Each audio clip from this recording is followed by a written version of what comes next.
You are listening to Trophy Horse with your hosts, Tricky Mick, Alex, I Yield to No One, Steve, and Troy.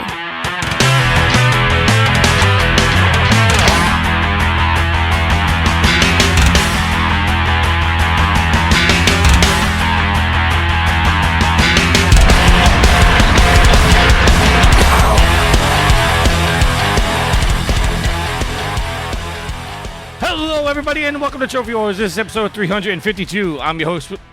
I was going to say the host with the most. What the fuck am I doing? Hello, everybody. This is Nickelodeon. Hello, everybody. This is Trophy Horse. This is episode 352. I'm your host, Tricky Mick. Alongside with me, he brings the awesome every single week. I yield to no one. You know, after a big party and a real heavy hangover, you have to drink lots of liquids. We found him, and we got him back from Mexico. It's the master of the dual screens. It's Steven Fontana. You guys don't even know. I woke up in some Aztec family's rec room, and they would not stop screaming.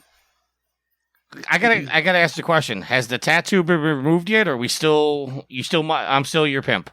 Funny story. I didn't even know I had a tattoo.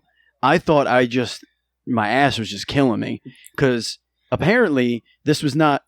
Apparently, when you ask for a tramp stamp in English to a Mexican tattoo artist, that means a completely different thing. They went down entirely too far. So, no, it's still there. You are still my pimp, and people are not happy about it. Yeah, well, your ass hurting is just like a typical Saturday night for you. You're not wrong. You're not wrong.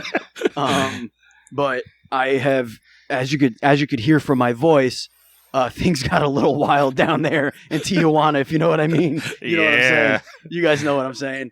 All right, we don't have Alex this week, but we do have a special guest. He is our new Twitch manager. He may be at heart gay, but that does not make him better a Fortnite player. It's Mr. Marcus Gayheart. Hello. It's the name, the man, and I'm gay, happy. There you go. You did it.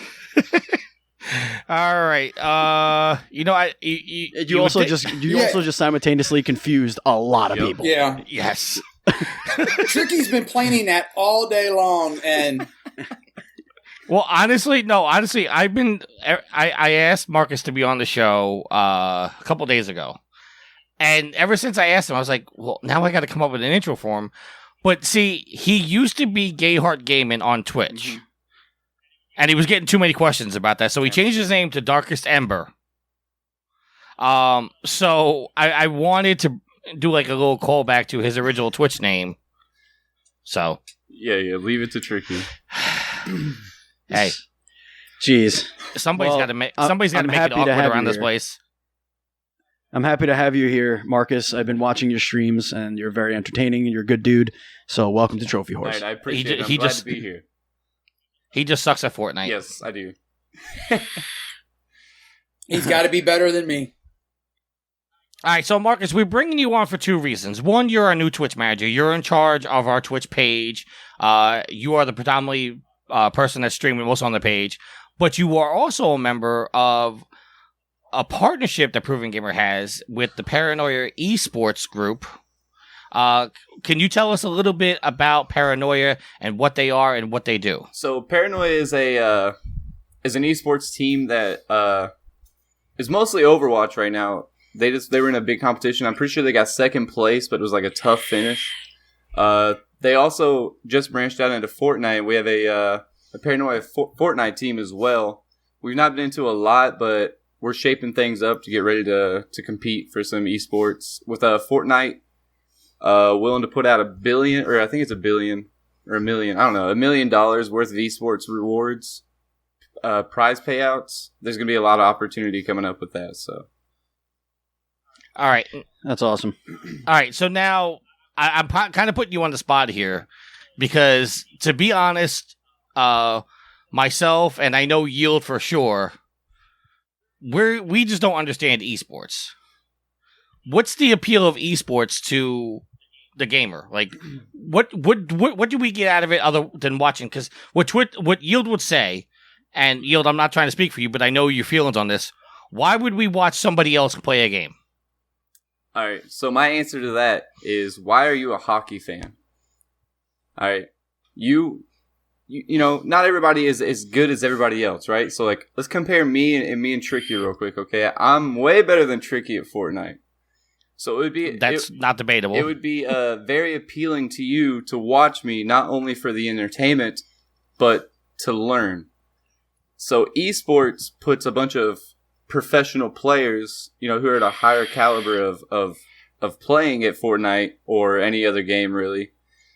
And it allows people to watch multiple good players go against each other, which is, you know, entertaining in themselves. Like the Super Bowl, you got the two best teams playing against each other in football. It's entertaining to watch because they're both highly talented teams going at it, and seeing the outcome of the winner, you know, it's satisfying to know who's the best team or who's the better person. The most appealing thing that I get out of it anytime I come across something like that is that I realize that they all started the same way, which is on their birthday or visiting a friend that going to their house for the first time. There was always a moment, the first moment that they played their first game, and I have that in common with that person. And if I wasn't hot garbage at most video games, there's not much separating me and that person. Whereas the hockey player or the baseball player, like, they dedicated their lives. And also, like, for example, I never played ice hockey because I could never afford to play ice hockey. So I don't have that in common with the kids that grew up in, you know, Boston or the Midwest or whatever, that grew up on ice skates. Their, you know, parents put them on the ice when they were 3, all that stuff. So there's a little bit of a disconnect. I feel like with gamers, my first system was an NES. The first one I ever bought with my own money was an N64. Like, I probably have that in common with most of the people playing professional games and making a ton of money doing it also. That's what's appealing to me. Also, another appealing factor about it is, like, when you see these people playing, like, you know, competitively like that for money or for, you know, just bragging rights, really, you kind of picture yourself in their shoes, right? You want to be where they're at. So you want to learn how they're doing it, and so you can eventually be there in that same spotlight. I think is also another appealing factor of that. All right, so Yield, does this make you want to watch esports at all? No. It's a fair enough comparison, and I get that, but no. I think we should from now on, when you introduce Yield, you should call him the Contrarian. Mm-hmm. All right, I have some breaking news. Breaking news. Dun, dun, dun, dun. My Echo has just informed me that the Guinness Book World Record holder for the longest fingernails has clipped them off. Yes. 66 years he was growing those bad boys. Now, is he donating them? I don't know. I just saw the headline. Okay. It's disgusting. Yes. All right, so I'm going to do the trophy count, and then we're going to do what we're playing. I'm amazed he went 66 years and they didn't break. Like I said, I'm going to do the trophy count, and I'm going to do what we're playing. I'm going to turn the show over to Steven to let him do our topics. But I am level 36. I gained a level. Total trophies of 9,152 and 91 platinums. Alex is level 30. Total trophies of 6,608 with 98 platinums and 97 games. Yield? Level 26. Almost 27. I'm in the 90 percentile. With a trophy count of 5,327. And a new platinum at 83 now. What's your platinum, sir? L.A. Noire. Now, what'd you think about that? I got that platinum on the PS3. What'd you think about it, getting it? I enjoyed playing the game. I wish there was more type of games in that type of setting. Just when I figured I was starting to get the interrogations down, like I had a couple of rough cases, but I do a case where I'm like, okay, now I finally figure out what I'm supposed to be doing, because for like those first 2 or 3 cases, I was just kind of like, what the hell am I supposed to be doing? Because I couldn't figure it out. Then just as when you figure, you're like, yeah, I got this one, you get a 4-star rating. All right. do a little bit better here and there. Maybe actually find the right lie when I know they're lying. The right clue to nail them to the wall. All right, I've got this. Your next case, 1 star. And you're like, what the fuck? Excuse me. So, yeah, but other than that, I enjoyed the game. Getting all the cars was kind of a pain in the butt, but other than that, it was, with the guide in front of you, it's pretty straightforward to zip back through the game. All right, Steven, what's your trophy, sir? I am level 14. I have a trophy count of 1855. I have 5 platinums, and I am vowing from here on out, gentlemen, that I am not going to get another trophy for as long as I live, because I am at a very interesting percentage of the way to 15. 69%. 69. What's up? What's up? Sid is level 32, total trophies of 7,262, with a whopping 117 platinums. Woo! Dang. Marcus? Woo-wee. Yes. I am level 4. Not the with, worst.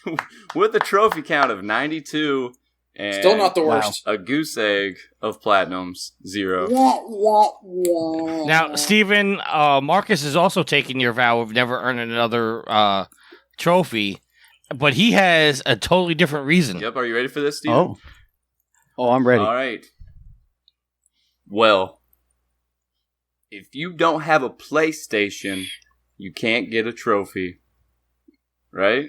Wow. No, that's Wow. You're on the right podcast, that's for sure.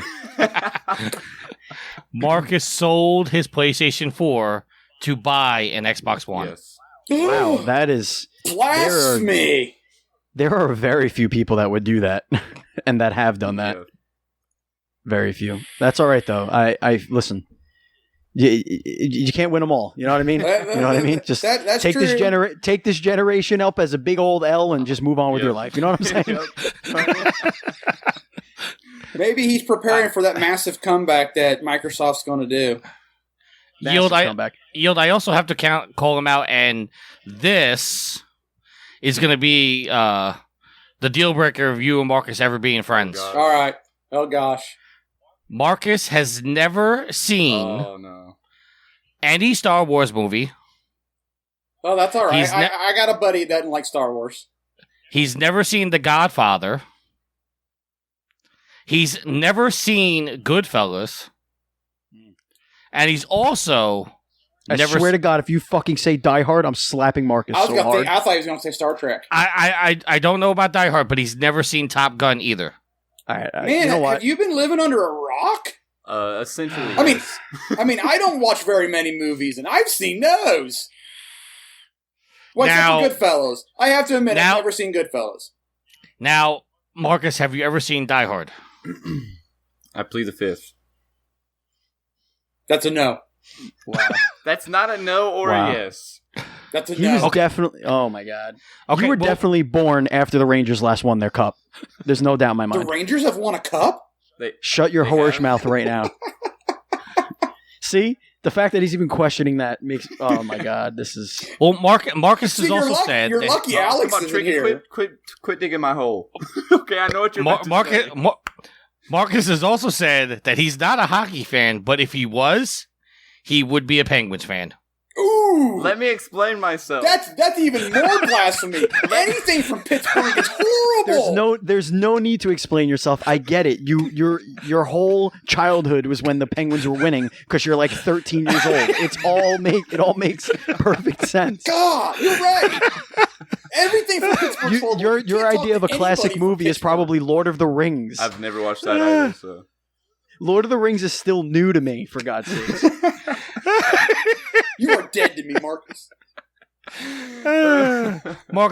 Marcus, it's all, All right. love, baby. Stop beating up on the kid. Marcus, I want to know what you've been playing besides Fortnite and what the hell is that game? Omega something. I don't know. What the hell was that game? My neighbor's Overwatch. house, my new neighbor or something. Hello, neighbor. Hello, neighbor. Well, that was Where were- terrifying. Yes, it and, was. But you were also playing something that I threw your way that went into early access on Thursday. What's the name of that? That one? is I it's forget. Outpost Zero. Right, Outpost Yep. Zero. That looks quite interesting. It does actually. I'm trying to convince my cousin to actually get it to play with me. That way we can like explore the Earth or whatever planet it is. Cool beans. Gaia. Anything else? What else you playing? Anything? I've been playing Warframe actually. Ooh, I've been getting into Warframe. It's sweet. Cross play with the Switch now, Oh, is it? or coming up soon. Oh, yeah, okay. coming up, or did it start yet? I think it started. See, actually. let me ask, why is PS4 not doing crossplay with a lot of people? Can we talk about that? Tricky. Because we've had that conversation. because well- the fat cats sit in their big throne and don't give Well- scraps to the peons. Okay. You know, well, I have to say something about the cross platform that really has not been said. I Sony's guarantee you this has been said. Probably. I don't. Well, you know what? That I haven't heard said. Sony is not doing cross-platform with Xbox or the Switch, but if you're PlayStation 4, you can play with PC and mobile players. And I know Yeah. that because I played with Marcus last night. Right. Yes. Yes. So Sony's getting a lot of hate for the cross-platform play, but the only one they're really blocking is Xbox One and Switch. Right. Actual competition. Yeah. Because Although- PC. Although technically, PC's PC dead. is Oh, no, PC is Microsoft, so in a way they are playing with Microsoft. Just saying. Ooh, technically, yeah. Heard that. All right, Tricky. What have you been playing? I've been playing Fallout Shelter, and fuck that game. Why? I'm down to my last 3 trophies that I need for it. And all of them are time-based, where I just have to turn off the game for a week, come back, do a quick thing, and then, come back in another week. The last 3 trophies that I need is get 20 legendary weapons and 20 legendary outfits. Each those are 2 separate ones. And do all of the craft all the themes. I got 2 themes left, which will take me approximately 2 weeks. a week total to get that. No, okay. And then each legendary thing, which I already have 10 of each, is going to take 13 days each to craft it. So Tricky. the problem being, Yes. You can put your clock manually ahead. We had this conversation last week, and we discussed whether or not that's cheating. Can we discuss whether or not anybody's gonna fucking know? Well, you would know. well, No, I wouldn't. Next week you could say you didn't do it, or 3 weeks from now you could say you didn't do it. he would have to sit on. He would have to sit on his platinum for 3 weeks. When he got the platinum, he'd be like, "What'd you get it in?" No, because in order for me to legit get the legendary weapons one, because I already have 10 of them, I have to wait 20 weeks before I could say, hey, I got the platinum. Well, see, there That's just you go. stupid. Exploiting isn't cheating. Yeah, I don't think that's cheating. All right, well, we discussed last night that if it's not really skill-based, like if I'm not doing something to avoid having to skillfully do something, then it's not cheating, but I think pushing the clock ahead, a year to get this, I think it's wrong. I will say this: when you do put it ahead a year, when you go backwards, the clock won't continue going forward anymore. You have to catch up every day that you skipped ahead, and that sucks. No, I've never. Yeah. I did not know that. I'm glad I've never done that. I could legit go out and do a mission, which takes like I was saying last week, it takes 10 hours to get there, and then 5 hours to get back. I could do that with the chance of picking up a legendary weapon or a legendary outfit, and I could hypothetically get it tomorrow. You know what you should do, and this is a good trophy tip, because I was able to get that on the mobile version way back when I was obsessed with that game. So what you want to do is you want to make sure that you're getting as many people with as high luck as possible, and you could effectively breed people that are lucky. Yeah, I already have 200 people. Yeah, do that. Well, kick people out. Anybody that doesn't have, I'm serious. Anybody that doesn't have high luck, just send them out on missions. Just keep sending them out, and unless they get something legendary, just let them die. And then just keep sending people out, keep breeding people and sending people out. Eventually, you're going to get the legendary a lot quicker than if you were crafting it. Well, right now I have people. I have a 6 occupancy and a 4 occupancy of each of the special stats, and everybody's training. And right now I almost have 6 times 7, 42. Somebody do the math real quick. Nope. 4 times 42 plus 21. I have 63 people. Okay. 63 people right now that are almost completely maxed out on their stats.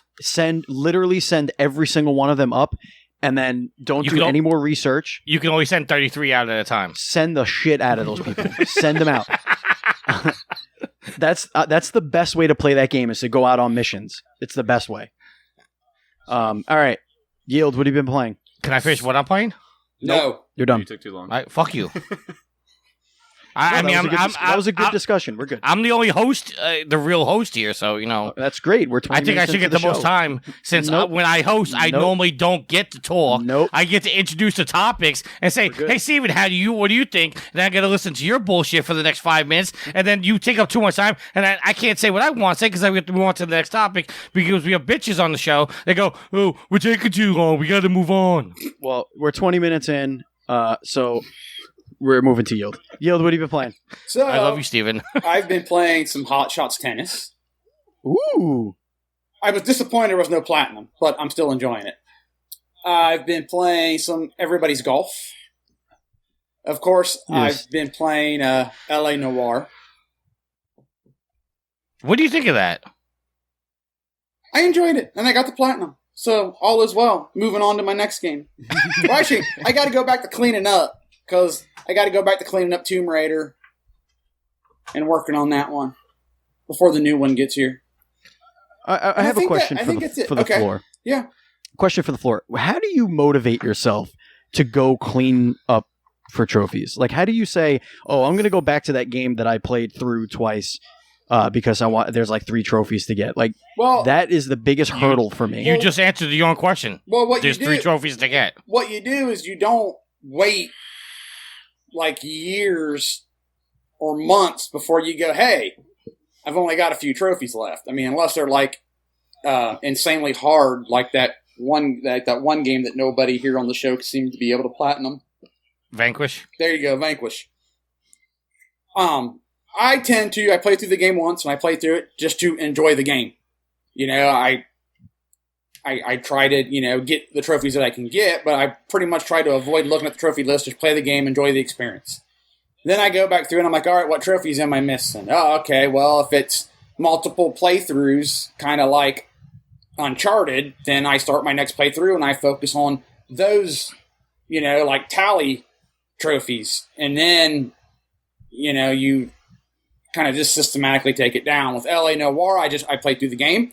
I enjoyed it. Okay, I'm missing these trophies. Okay, let's focus on getting these. And then I save the going back through and replay every case and 5-star in every case for last, because that was going to be time consuming and you had to have the guide in front of you. And so it's kind of process of elimination. The hard ones are the ones like you played it and you put it down. And then you're like, you know what? That's really not that hard of a platinum to do. I could go back and do it. And it's to motivate yourself to go back and play through it again. Because I had that when my first 3 died. I didn't platinum. What's the name of that game with Vin Diesel in it? Wheelman. Wheelman. I had played it, but I gave it back to my buddy, and I was going to play it again to get to platinum. Well, my system died, so I didn't have no save data, so I had to play it all again and then go back through and do the cleanup after that. So that was kind of hard to motivate me to do that. See, I applaud you for bringing up Wheelman. Hey, that game actually, it had some good mechanics in it. It just needed a lot more polish. And a better actor? Actually, it wasn't bad. I think it got a bad rap because it had him in it. Let me answer your question in a different way. Steven? Because when I was playing God of War, I outright said when I was playing it that the game is so good that I doubt that I'm going to go get the platinum because I didn't have any interest in grinding out and souring the experience that I had with the game. That's what he said. And I said And I said to myself that once it gets to a point where this feels like it's a grind, I'm going to stop playing. And then the next thing I knew, I had the platinum.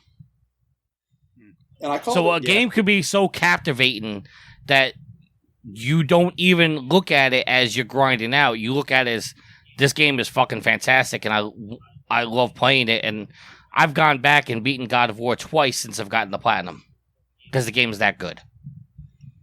Yeah, I think that the biggest detractor is that there's so much to play, and I have serious FOMO when all these new games come out, and I'm not playing them.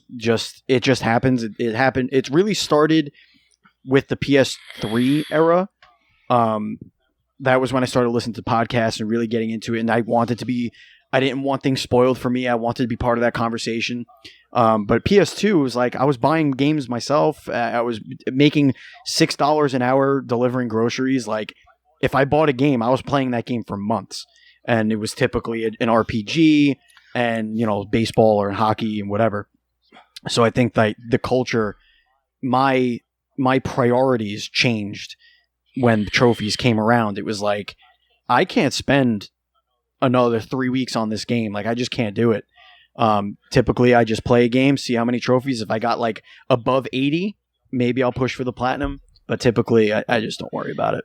Yeah, but see, the difference in what you're talking about and compare it to what we're doing is when I get funny platinums, like me going and getting the Hannah Montana platinum. Yeah, it was about getting the platinum, but it was more about just the comic relief of, hey, I got the Hannah Montana platinum. Sure. Right. Well, no, because if you guys give me a lot of shit about the platinums that I do get, and deservedly so. Right, but also, but I guess that's the point, right? But what gets lost in the conversation is that I'm actually playing legitimate games, but I'm not getting the platinums in those games, like Assassin's Creed Origins. I'm playing Save the World on Fortnite, which nobody talks about because everybody's about Battle Royale. Mm-hmm. I'm playing Fallout Shelter. I'm playing Detroit. I'm playing legit games, but what gets the most focus is when I go, hey, I got the platinum in Little Adventure on the Prairie. Because it's a bullshit platinum, but I'm still playing legit games. Like, I'm taking my time with God of War, Assassin's Creed, Detroit, stuff like that. Tricky, the amount that I go on Discord, my Discord's open all day, and it constantly says you're playing remote play, and I'm legitimately concerned for the taxpayer dollars. I'm just going to leave that there. Well, let me talk about that real quick. I've talked about this on the show before. I have 3 PlayStation Pros in my house. There's one in my office, there's one in the living room, and there's one in a case that I bring to work with me to play games. And then there's the one that you've never opened. So that's 4. Actually, yeah, there's 4 of them. But I play most times when I'm playing my PlayStation, I'm actually playing remote play, which is attached to my God of War 4 Platinum or for PlayStation 4 Pro. So my Discord is always saying I'm playing remote play because 99% of the time when I'm playing my PlayStation, I'm sitting at my desk doing the remote play because I'm either getting ready to stream or I just don't want to flip over the TV screen to the PlayStation 4. Lazy. Because America, that's why. Well, I mean, why not use the options that are available to me? Heard that. Because I'd rather sit in front of my big 65-inch TV instead of sitting in front of my Vita and playing. I'm not sitting in front of my Vita. I have a big 75-inch in my living room, and I have a big 42-inch 3-monitor display on my computer. Why would I use the 42 inches? And a 4-inch on your lap. All right, we're going to move along. Bazinga! Walked right into that one. All right, moving along. Let's get into our topics. Well, what have you been playing, sir? Me? Oh, I've been okay. So I've been writing. I've been writing a lot for Proven Gamer, and most of them are reviews of Switch games. So I have been focusing heavily on Nintendo Switch. So I didn't. It's not really worth bringing it up. It's been a couple of weeks since I played South Park. which is what I've been trying to play through. I have taken a staycation this week, so hopefully I'll be able to catch up on some gaming. Well, I have to ask you because you did write the review for it, but I kind of like to have you explain to us and the listeners. You recently received a review copy of the Rig 500 Pro headset from Plantronics. Yes. What do you think of that headset? Because you said it's really good for using on the Switch. Yeah. So it's when the one that I reviewed last year, I think it was the Rig 400.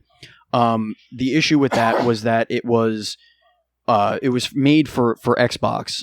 It had a 3.5 millimeter jack, so you could use it on other things, but it wasn't meant for that.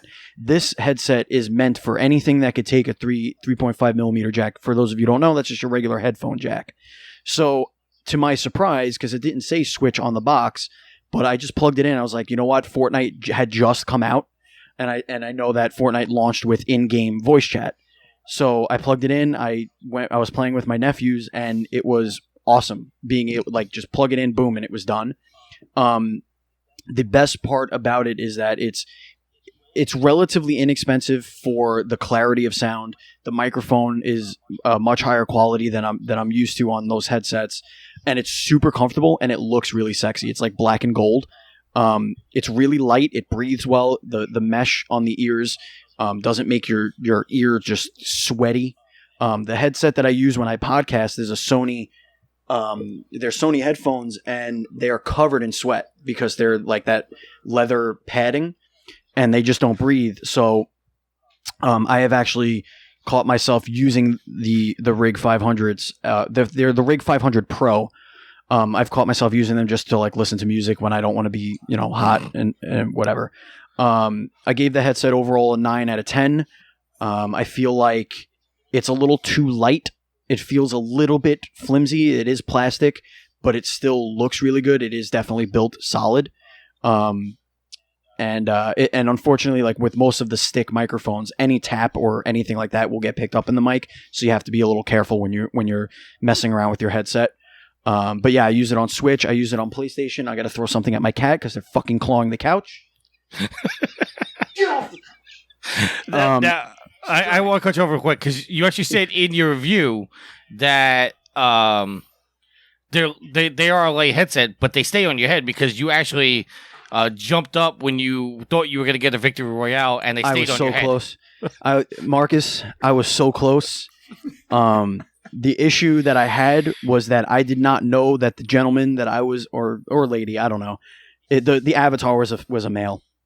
I did not realize that he was willing to take damage in the wall and the storm to build up and then out over the top of me. So I'm sitting there gathering all these sick weapons. I'm like, whoa, final drop. I got this big fucking Gatling gun. I'm like, I'm just waiting for him, and then I just hear. I look up, kablooey, blows me to smithereens. He actually missed me on the first one because I saw it just in time, but he was rapid firing those RPGs. So yeah, and I was real excited. I was doing some of this with the head motion, and the headphones stayed on my head. The headset stayed on my head. So definitely good for Fortnite. Now, did they so you would recommend it? You would when you raged afterwards? Yes, and that was the most important part. There we go. Yeah, that was the most important part. Yeah, absolutely. So you would recommend these to anybody? Yeah, I think they're about $80. They're definitely well built. They'll last you a while. And they sound great. Honestly, the sound is phenomenal for, a simple volume control on the cord. They're not wireless. They're plug-in, which is great because you can plug them in the bottom of your controller. You don't have to worry about syncing anything up. It's just it's user-friendly, really comfortable. They look really sexy, black and gold, like I said. Steelers, baby. Black and gold. Oh, Steelers. How about Vegas Golden Knights, baby? All right, so before I let Steven have full control of the show, anybody that's interested in buying a pair of these headphones, there will be a Amazon link in this description of the show that I will put in there that you guys can go to Amazon and buy the headset, and you could also help us out. But we'll tell you more about that later. Steven, take the show away. All right, it's time to get into some topics, and the first topic here that we have, gentlemen, is something I didn't even know happened because I've been so buried in my Switch life. Apparently, excuse me. Apparently, the PlayStation Network was experiencing some issues. No, you say. So this is coming from IGN. There's a little quote here. It says, "You may have had some difficulty launching games, No. applications, or online features." No. And here's me interjecting. That could be a problem when you're a video game console. Okay, back in. Our engineers are working to resolve the issue as soon as possible, and we thank you for your patience. So PlayStation, a gaming console, couldn't play games for a little bit. I don't know how long, but it has since been remedied. I never noticed. Yeah, I had no idea, and I'm all over Twitter, and I didn't see any, hubbub about this thing. I saw something pop up that the network was having issues, but I was bouncing between the 3 and the 4 all weekend, between finishing out the Platinum on LA Noire, and then I was playing a lot of Everybody's Golf Saturday. I didn't see any hiccup at all, at least on my end. Interesting. Does it list the games it was having issues with, or was it just in general? It just says launching games and accessing network features. I will say that I did see that Fortnite was down for a little bit, but I think that had to do with Season 5 launching and the servers being overloaded. Well, but what I now put on your conspiracy hats. Oh, putting them on. Okay, hold on here. There was a conspiracy that the PSN was being hacked again in response to the fact that Fortnite was launching Season 5 and that PlayStation wasn't playing well with others. So the conspiracy is that hackers got a hold of the PSN to take it down in response to PlayStation not playing well with others. It's possible. The other possibility is that more people play on PS4 than anywhere else, and when Season 5 launched, it could have been a legitimate DDoS issue. So, I don't know.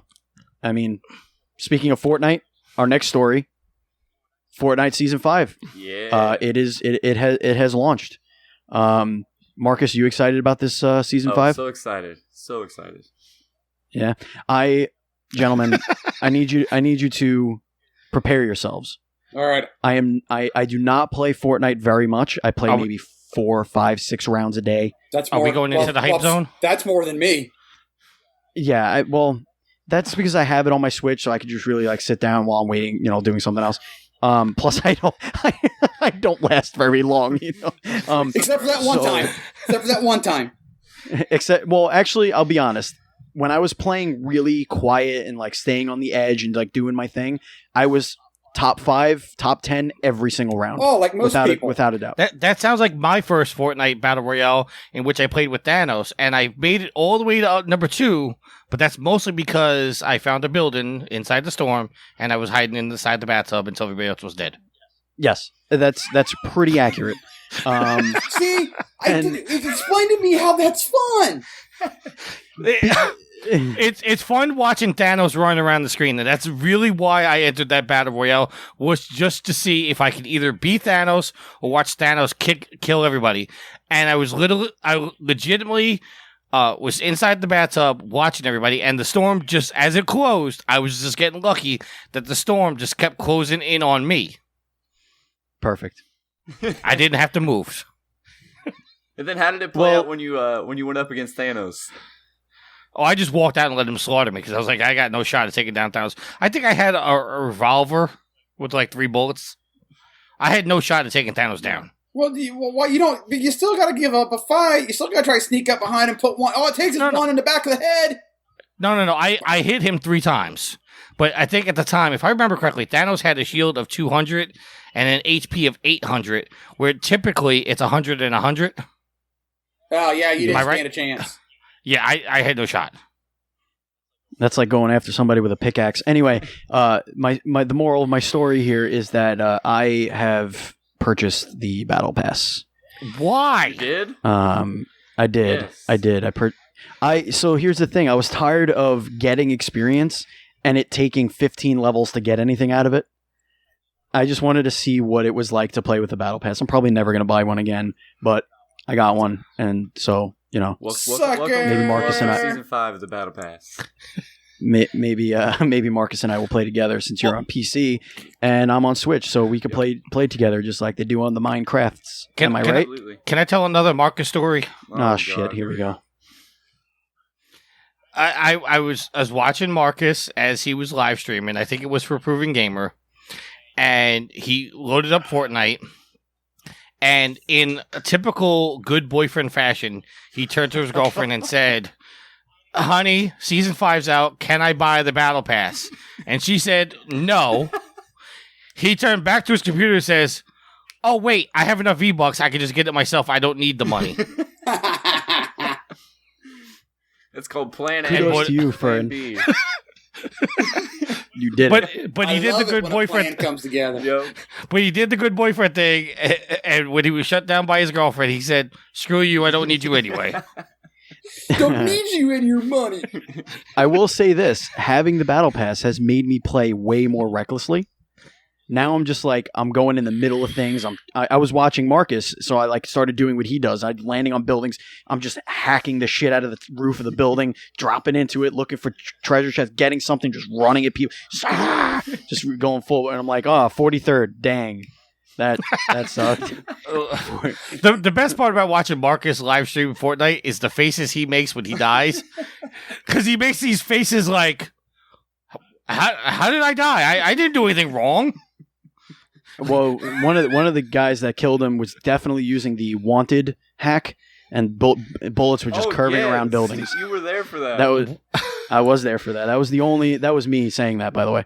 That was the only way. That's the only way that guy could have killed you. All right, so Marcus, tell us about season 5 and why it's one of the perks from season 5 as compared to what we've had in the past. All right, so we had a huge map change with season 5 coming in, and that unveiled the so from you say right east of retail all the way down to Moisty is brand new. It's it's called Paradise Palms, like is the main attraction. It's the new Tilted Towers. Yep. Okay, so the fact that they put something in there, another point of interest in there that large, makes it to where people will actually want to land other places than Tilted Towers, which is fantastic. So you're not getting into matches where there's first circle comes in and there's 24 people left already. But it's beautiful. The way they did it is beautiful. They added a Viking village also on top of a hill, added a waterfall with it. They also took out Anarchy Farms and put in, I don't even know what it's called. It's a golf resort is what it is. Very beautiful. Hot shots. Mar-a-Lago. No.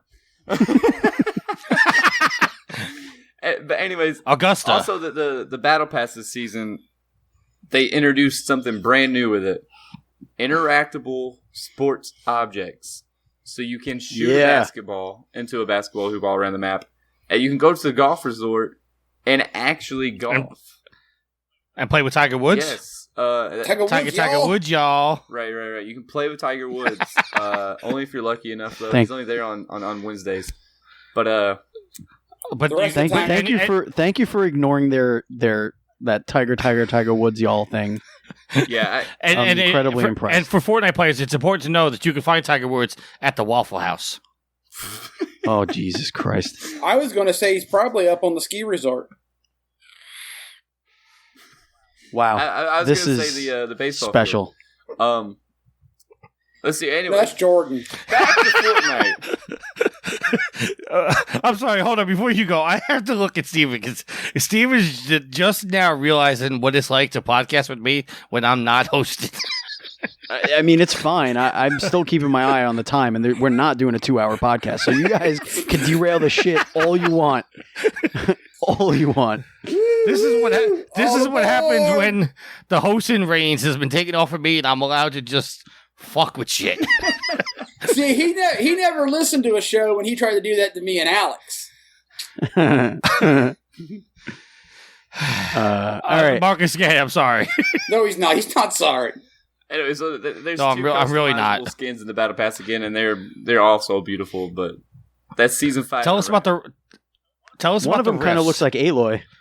Yeah, I don't know who that is. Well, like one of the first things on level 1 kind of looks like Aloy. It's like a Viking. Tell us Yeah. the significance of the rifts. Oh, okay. So the rifts is another huge new thing with. Dude, no idea what that was. Like, I had no idea what that was. I was like, oh, what is this? And I'm like, interact. Whoa! It was like Monty Python. It's like, what is your favorite color? Red. I mean green. Ah! But anyway, so these make it. Bravo, the Monty Python reference. The rifts make it so useful to travel around the map quicker. Before this season, there was a lot of people You dying had to in the walk? storm. You had to walk like back in my day, we hiked 3 miles to and from school. Uphill, both Okay, ways, 6 feet of snow. Barefoot. Barefoot, my little brother on my back.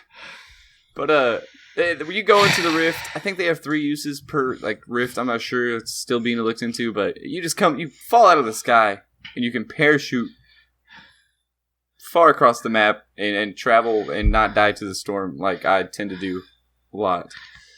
But the fact Can that they you added that survive is the storm? huge. Wait, what?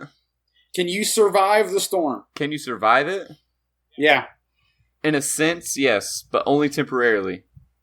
Oh, fail. You can only prolong the inevitable with the storm. So Yeah, my biggest issue was that I didn't know where it. Like, I don't know if it shot me straight up in the air. I don't know what happened because it was my first round playing on the new map where everything was discombobulated, and I just clicked the thing, and all of a sudden I'm just shot up into the sky, and I'm like, oh my god, am I dead? Did I? And then it just, it was terrifying. I don't wish that. I don't wish that on anybody. Right. That was very scary stuff. All right, yeah. So now we're gonna get into something else that is also up Marcus's alley a little bit with the whole paranoia thing. Mm-hmm. So apparently, ESPN, Disney, and ABC are going to be broadcasting Overwatch League, which is like that official Overwatch thing that cities and shit have teams, which is still to this day blowing my mind that the Wilpons, the owners of the Mets, own an Overwatch team is just weird. Mm-hmm. Hey, Robert Kraft of the Patriots owns a team as well. That's also weird. I wonder. it's all weird. I wonder if he's going to allow cheating like he does with Belichick and Brady. Absolutely. Yeah. Oh, yeah? We're gonna deflate Mercy. Wow. So this is coming from IGN, and I'm going to read just a little bit so you get some of the details. You're not going to tricky it? Nah, come on. Okay. ESPN has announced Disney has signed a multi-year broadcast deal with Blizzard Entertainment. The deal will cover the Overwatch League playoffs beginning tonight, which was playoffs. Who said anything about playoffs? We can't even win a game. And this was on July 11th that this was written. So the playoff, we're in the middle of the playoffs. So I don't know a damn thing about that. Hopefully, Marcus, you know anything about what's going on in the playoffs? No. Not a game. Man, talking about practice, man. But it's good to know that they're airing it on the Ocho though. Yeah, they're airing it on Disney XD and ESPN 3. The Ocho, right? The Trace PN, if you will. You're gonna stop with the pun. Yeah, it's the Philadelphia Fusion battling the Boston Uprising in the first match of the quarterfinals, which happened, and you probably already know the results of that. But I'm gonna look it up to see. Tell me, I'm on the edge of my seat. I'm actually gonna look it up to see if I can find the results for You paid it. for the whole seat, good. but you only need the While you edge. do that, I'm going to get to our next story, which is The Last of Us 2 news. Very exciting news here. This also comes way of IGN because Tricky has not changed his bookmarks in years. Whoa, Last of Us I just Part missed 2? something. What did I just miss? Too bad. You keep looking up your esports stuff. Listen to the show in 2 weeks and you'll know. The Last of Us Part 2 is about honoring Ellie, and Naughty Dog has made a point of implying she may be the only playable character. But in a new interview, Naughty Dog Vice President Neil Druckmann, Neil, my boy, you're my boy, Neil. You're my boy, Blue. That she'll have someone else along for the ride. And here's a quote. Well, so Ellie used to be an NPC, but she's the protagonist in the story. So the player is controlling Ellie. It's safe to say with the game that we made in the past that there's going to be some NPC with you in this story, even though we're not showing the NPC in this demo. Okay, now So- I gotta ask, because you guys know how I feel about The Last of Us. Yeah. Yes, you love it. It is very disturbing to me that they're not saying that the NPC is Joel. Yeah. I mean, I'm going with the theory that he's dead. See, that's what a lot of people are thinking. But as we talked about the E3 trailer, there's a lot of speculation That he's still That- alive that he's still alive or he dies in the game. shortly after the scene. Because if you watch the E3 demo, they start off in the barn scene. Yeah. And then when they go to the actual gameplay, Ellie is wearing the thing from the girl in the barn. right. I'm forgetting the words. So when you put all of the trailers and demos that we've seen together, a lot of people are now speculating that where we originally thought when she said, "I'm going to find everyone and kill every last one of them," a lot of people then speculated that they were talking about them killing Joel and that she was imagining Joel in her mind. But now they're speculating that she's that angry because they killed her girlfriend from the barn scene. Nah, I'm still staying with Joel. Because he come walking in all cavalier like nothing happened. Hmm. So, I don't know. I'm making it a point that I'm going to suck up, I'm going to nut up, and I'm going to get through The Last of Us. Mm-hmm. And so I'd When like to get that platinum. I just can't there's online trophies, right? drudge through the 180 days of online. Well, my theory right now is that the NPC that's with you is going to be Joel, but it's not actually going to be Joel. It's going to be her Imagination. mental image of Joel that goes with her, not an actual person. Like just her like interacting with him, but Like, she's not really there. She's So she's completely lost her fucking Yes. mind. right. That she's going along this journey, believing she has somebody with her, but in reality, she's doing a solo journey. But because the figment of Joel being in her mind is with her, she feels like her and Joel are going on another adventure. And who is every last one of them? Do you think it's the Fireflies? Yes. I think it's. No, I don't think it's the Fireflies. I think it's a rogue group that attacks the barn shortly after what we saw in the E3 demo. I think some rebel group comes and slaughters everybody in the barn, and that's who she's talking about. Hmm. All right. Well, we'll see who if you're right. I guess next year. I don't know. 2020. Jesus. Yeah. Well, guess what, Tricky? Oh boy. You're going to be spending the shit out of some money. You know, did you see the price tag on this thing? No, I'm about to yeah. look. Yeah. It's not looking good. It's not in the article. Oh, it's not. Oh, Oh, it is. Oh no, Oh, it it is in the article. Oh, yes, it is. I Holy actually Googled it. shnikes! I googled it. Get it, Steven, but Ladies and gentlemen, Darksiders 3. I just want to say that on the agenda, I highlighted this and put a comment on it and said, "Is this a tricky ass purchase?" Yeah, this is a tricky does shit. All right, so Darksiders 3 has a release date, and the collector's editions with an S have been announced. I'm just shit. This is just bad. All right, so THQ Nordic, the company who inexplicably took the THQ name that has been so soiled over since it's been destroyed. November 27th, this bad boy's coming out on Xbox One, PS4, and PC. And here we go. In addition to the standard $59.99 version of the game, there will also be 2 premium editions of Darksiders 3. The collector's edition, which costs $149.99, and includes a copy of the game. And It gets worse, Marcus.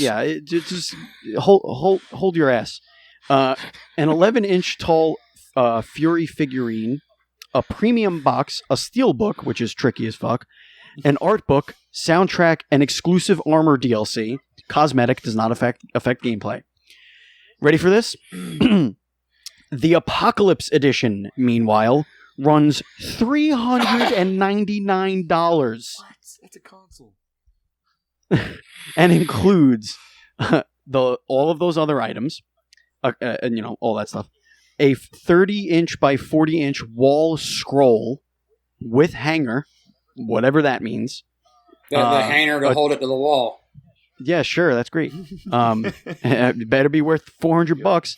A 2-inch heavyweight amulet with necklace. No, but those statues are slick, though. And 4 figurines. Fury, which is 11 inches tall. War, Death, and Volgrim, which are 10 inches tall each. And if you look at the video, which is on IGN.com, they do look pretty slick. They look sexy as fuck. Now, I have been to Tricky's house. I am going to tell you immediately, he does not have a place for these things. I will find a place.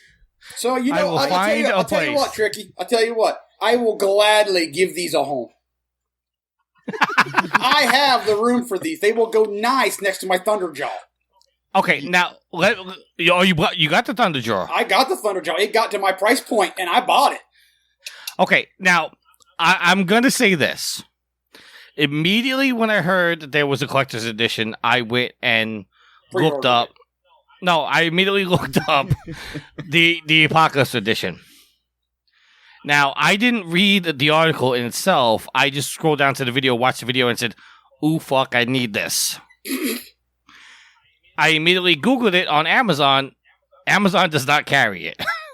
So then I did a general Google and found out that Target has it, and that it's $400. Now, are you still getting it? Yeah. Absolutely.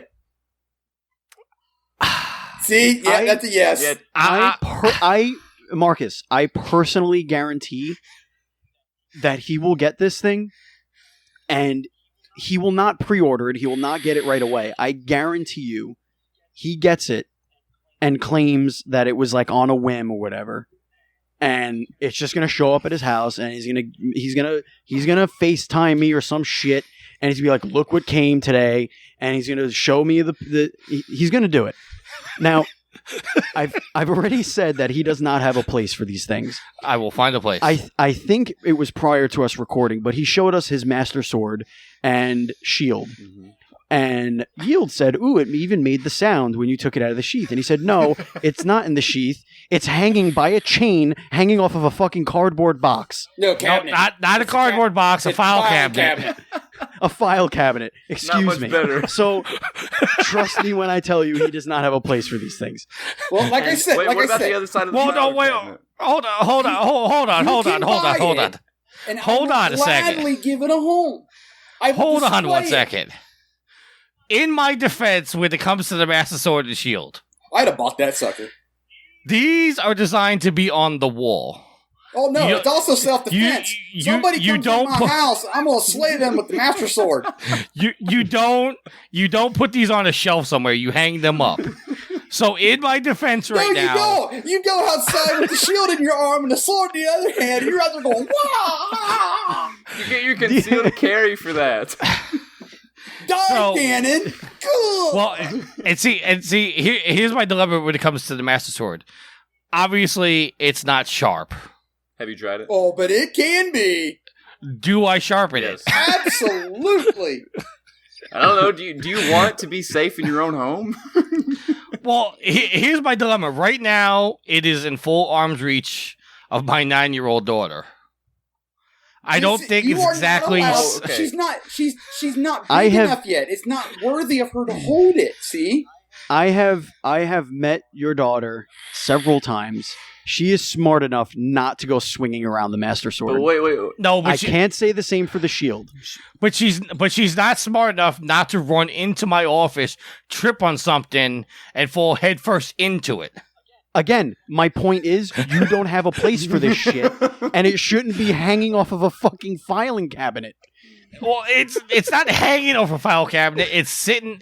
It's fully on the ground. It's just wrapped inside the handles of my file cabinet to hold it standing up right now. You know what else is on the Wrapped ground? inside the handles.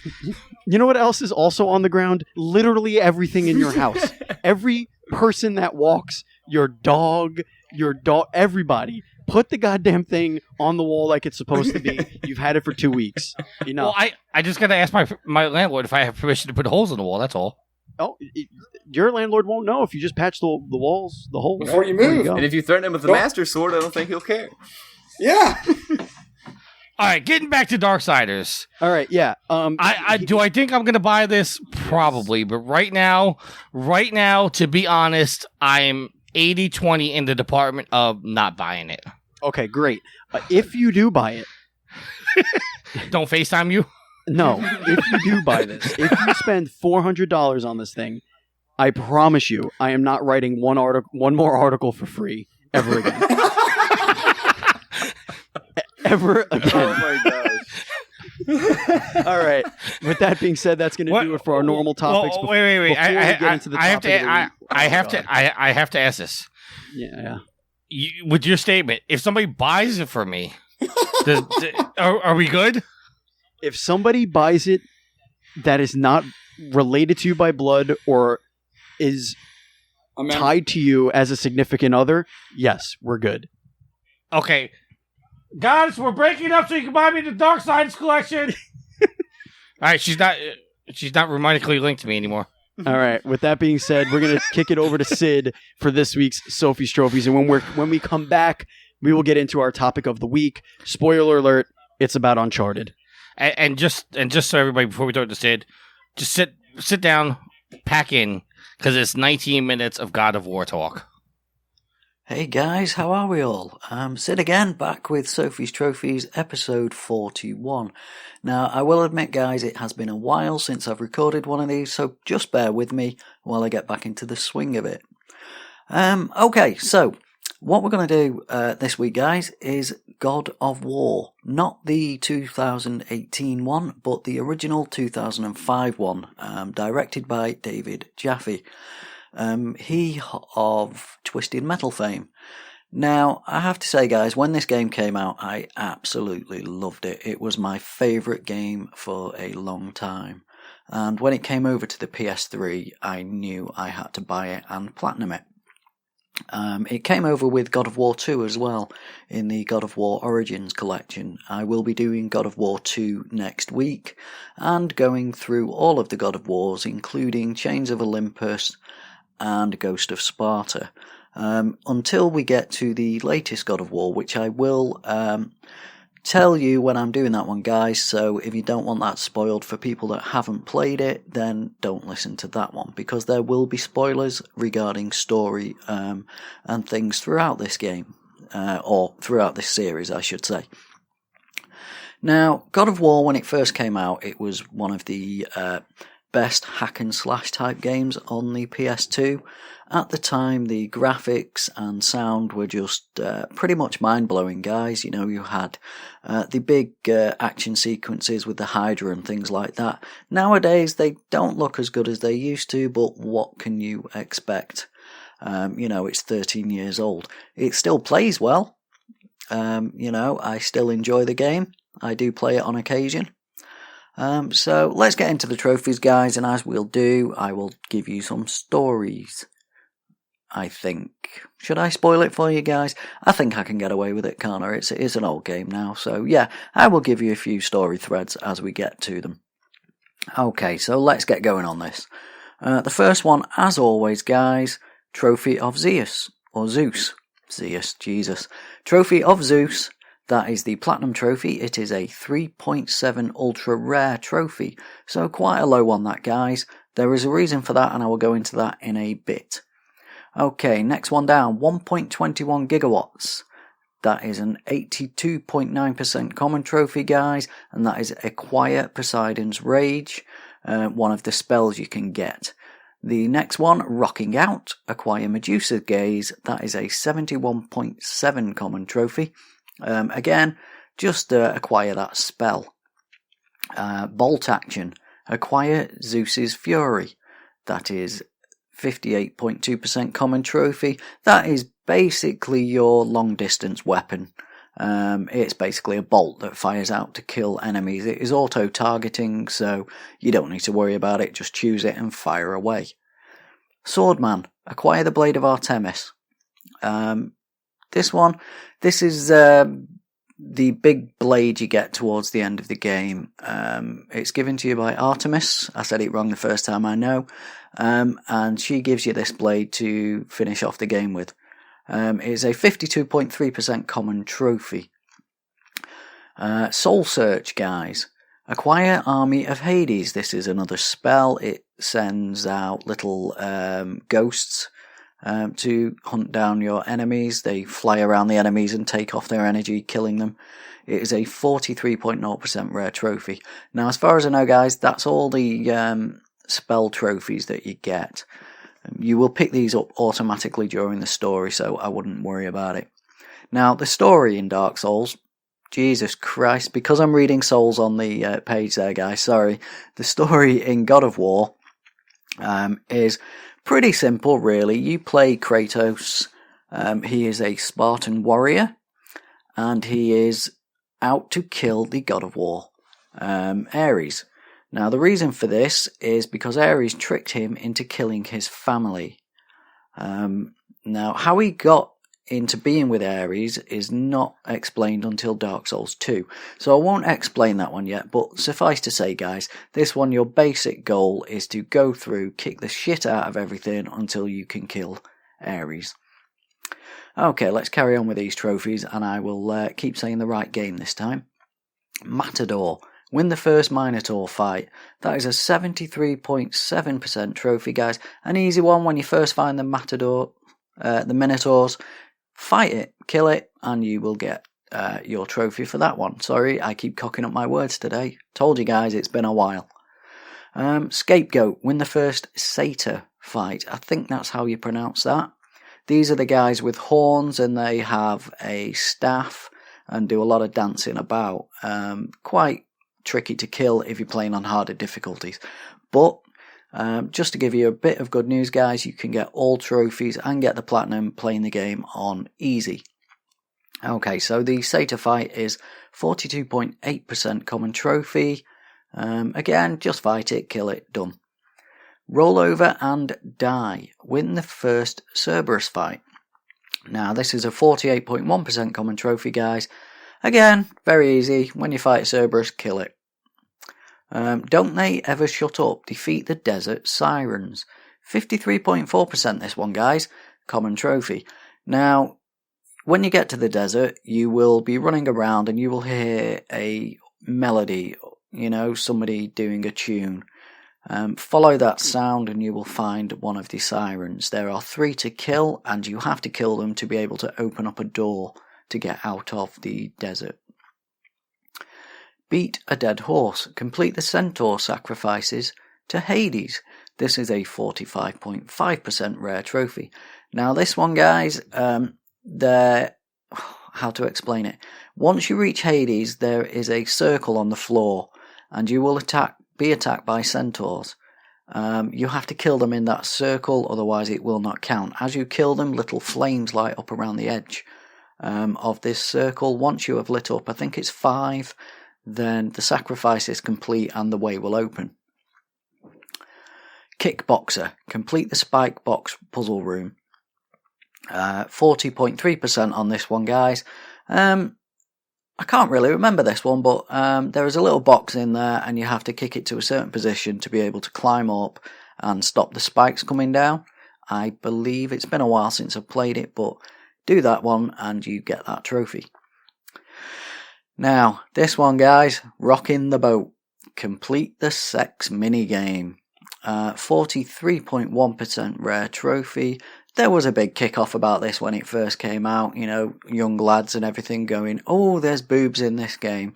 Now, realistically, yes, you do see a pair of boobs, guys, and you do the minigame by doing actions that it says on the screen, as in rotate your sticks certain ways, press a certain button in a certain time, things like that, but it's not too graphic.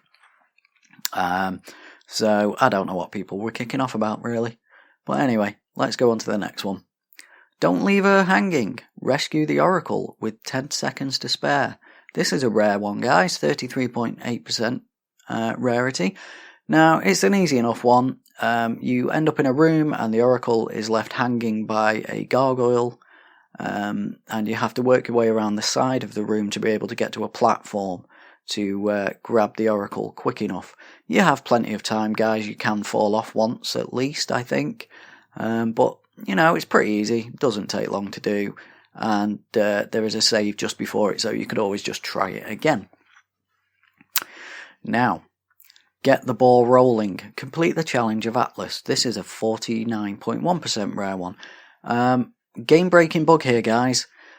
If you do not lift the ball on the statue, it will make sense once you're there, or to anyone who's played it, and pull the lever beforehand, then you will effectively lock yourself out of that puzzle and you cannot get out of the area. Because once you do the ball, it bounces down a hallway and knocks a wall down for you so you can proceed. So whatever you do, if you haven't played this game and you go to play it and you're in that section and you see the statue, do not pull the lever that sets the ball rolling before you have lifted the ball up. Okay, next one. Totally Baked. Complete the sacrifice. Easy one, guys. It's a 47.7% rare trophy, but it's easy enough to do. There will be a demon-y type thing in a cage. You have to pull it up a hill or push it up a hill, whichever one you want to do. You will be attacked as you go up this hill, but you can let go of the cage. It will slide down, but there are strategically placed rocks on the floor that will hold it in place while you take care of the enemies attacking you. So take it up to the top, push it into a holder of some kind and burn it. Not very nice, but just burn the thing to death. Okay, next one. Splash. Kiss the Naiad. Easy enough one. Swimming around underwater in Poseidon's area, guys, you will find a Naiad, go up to it and give it a kiss. Get Me a Beer Kid. Free yourself from the depths of Hades. A 37.9% rare trophy. Just do what it says. You play through Hades. It's one of the sections. Once you get out of there, you get that trophy. Okay, 0 health equals bronze trophy. This is a very common trophy. 78.1%. Open a health chest. Open a health chest when your meter is already full. So basically, have full health and open a health chest. Easy enough to do, guys. Hitman, get 100 hits combo. So basically, just kick the shit out of things until you get 100 hits combo. Easy enough to do. 50.6% common trophy, that one. Getting my ass kicked. Die enough times to get off at easy mode. Self-explanatory, that one. It's a very rare trophy. No, not very rare, but it is a rare. A 44.7% trophy. So easy enough, just keep dying. Kratos Marble Collection. Collect all the Gorgon eyes. A 45.6% rare trophy, that one, guys. You find these in chests throughout the game. You need 5 to complete a set. Once you've completed a set, your health will go up, so collect all of those. Stick it in your cap. Collect all Phoenix feathers. This one upgrades your magic. Again, you need 5 to upgrade it. It goes up, I think, 4 times, so I think there's 20 Gorgon eyes and 20 Phoenix feathers. I could be wrong, but it is about that number. This one, guys, is a 33.1% rare trophy. It's the huge one. Retrieve the captain's key. It's a 78.2% common trophy. Very easy one to do, guys. Once you've killed the Hydra, the second time I think it is, then the captain will get swallowed and you have to go into the Hydra. He grabs the key off the captain and lets the captain die. Nice chap is Kratos. Take the bull by the horns. Defeat Pandora's Guardian. This is a 43.1% rare trophy. Easy enough, this one, guys. It is a bull boss, big robotic type thing. It's quite a good fight, actually, I have to say. So kill that, you will get this trophy. God Killer, Kill Ares. 36.6% rare trophy. Easy enough, guys. Play through the game, kill Ares, job done. Headhunter. Obtain the head of the excuse me, let me try that one again, guys. Obtain the head of the architect's wife. 39.4% rare trophy. When you're going through the labyrinth on the back of Kronos, you will have to find this to be able to open one of the rings. It's part of a big puzzle, guys, so you'll get it. So find that, and there you go.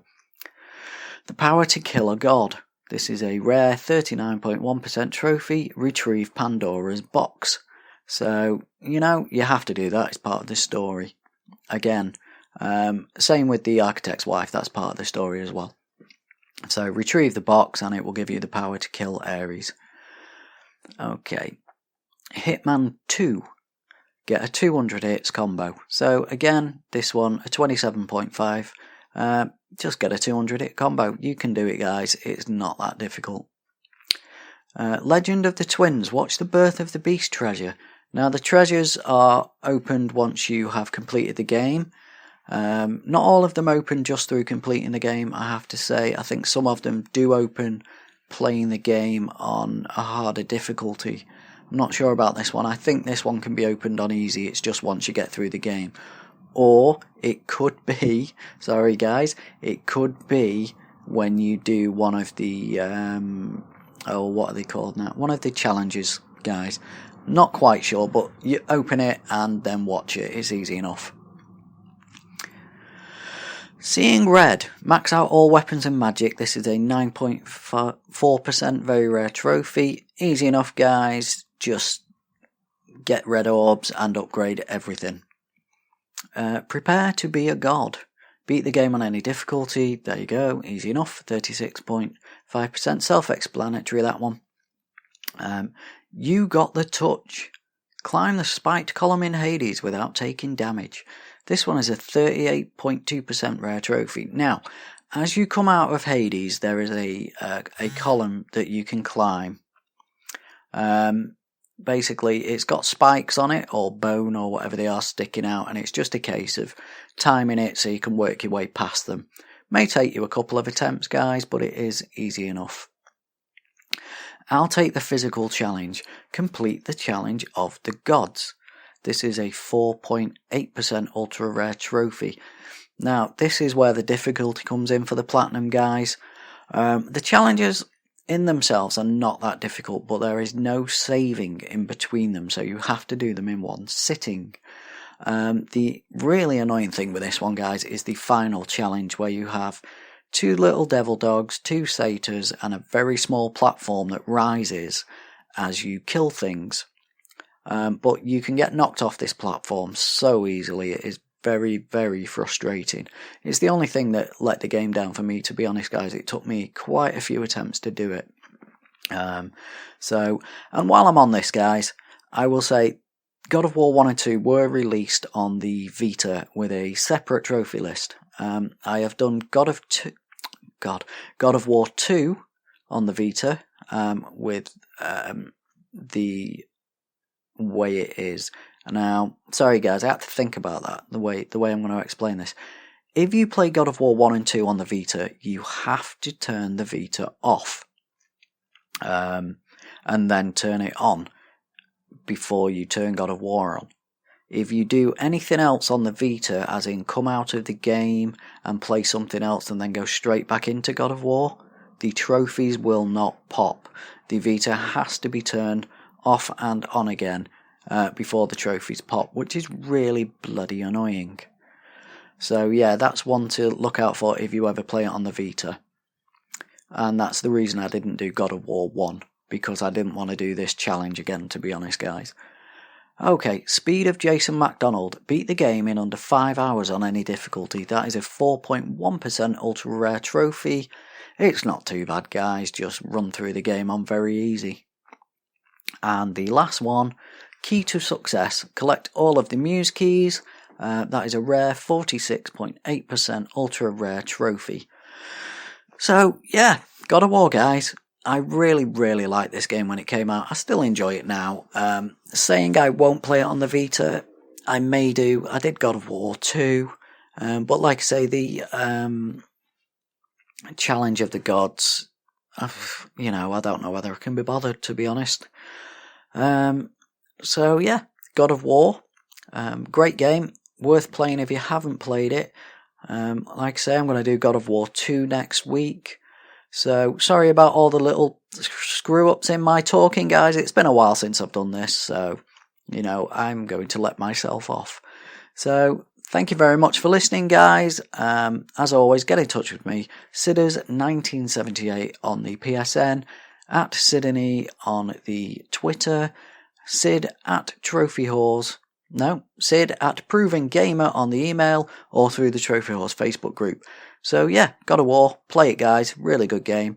Thanks for listening, and keep getting those trophies. Bye. And we are back.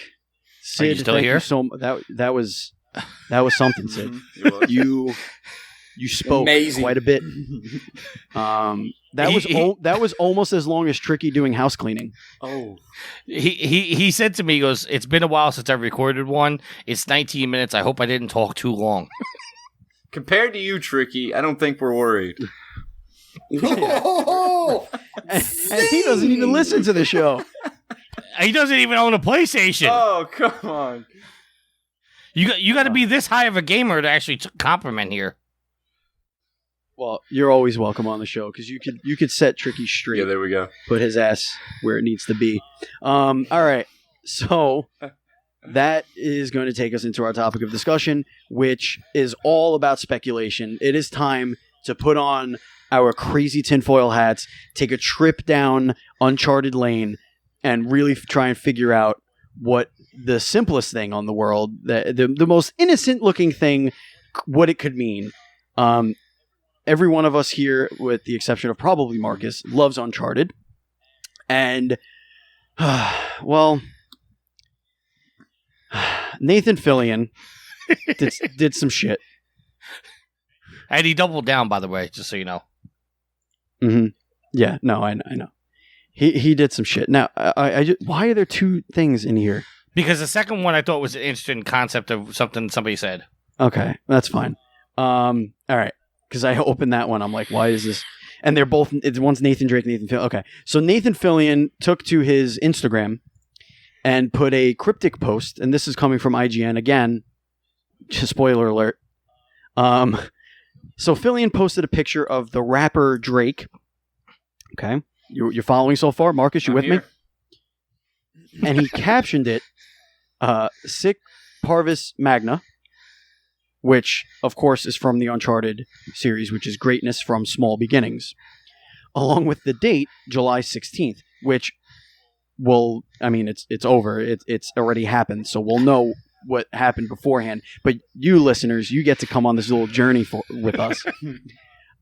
As you know, Nathan Drake is the name of the Uncharted game series protagonist. See, Drake is the rapper. Nathan Fillion is the actor who was rumored many years ago to play Nathan Drake. No. Fans wanted him to play There Nathan you Drake. go. And unfortunately, the name Mark Wahlberg was also thrown around. Marky Mark. And- No, he got the role. Yeah, sure he did. No, You he did can't- get the role. And then Can't David get O. a role Russell in got something taken that off. was never written. Well, Okay, he was cast. Fair enough. Oh my god! Is that's a temple? Oh my god! It's a temple. Say hello to your mother for me. All right. So this has sent everybody into a goddamn frenzy. As we know, Spider-Man himself is what the hell's his name? Tom Middleton. Yeah, Middleton. Tom- yeah. Him, that guy. He's playing young Drake in whatever movie they're making. I still don't believe this movie's ever going to get made, but whatever. Side note: I just watched Tomb Raider and it was very good. Back to the story. So Nathan Fillion is being cheeky as fuck. Okay. What do we you- think? Did you see how he doubled down on it though? Oh yeah. Oh, he yeah. he doubled down because the day after he made the Drake Instagram post, he posted a picture of a desk covered with maps and a Mhm. magnifying glass with no caption, which, as a quick look, looks like a scene from a cutscene from Yep. Uncharted. So, the question of the day, gentlemen, is what is he teasing? And why is it just the dumb YouTube video that he's going to release tomorrow? We'll start with Tricky. I think he's trolling us. That would be, I think- I don't care if he is or not. It's awesome either way.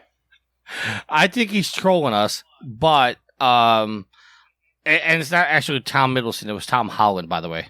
I Right, yeah. screwed that up. So don't write into provengamer.com. You're wrong and tell me I'm wrong because I corrected it. Yes, I did make that, Steven. Yeah, I know. Don't worry. I think he's just trolling us. I think over the years of everybody messaging him saying, "Hey, take this role," a lot of people saying that he's too old to take the role now of Drake, and that he's What? actually gonna. I'm just relaying the information that I'm hearing. Yield. Don't kill the messenger. I'm not. Did I say what? But right now the speculation that I'm hearing is that Tom Holland is playing young Drake and Nathan Fillion is going to play old Drake. And now, who is Drake playing? Drake's not playing anybody. Are you sure? Maybe he's Sully.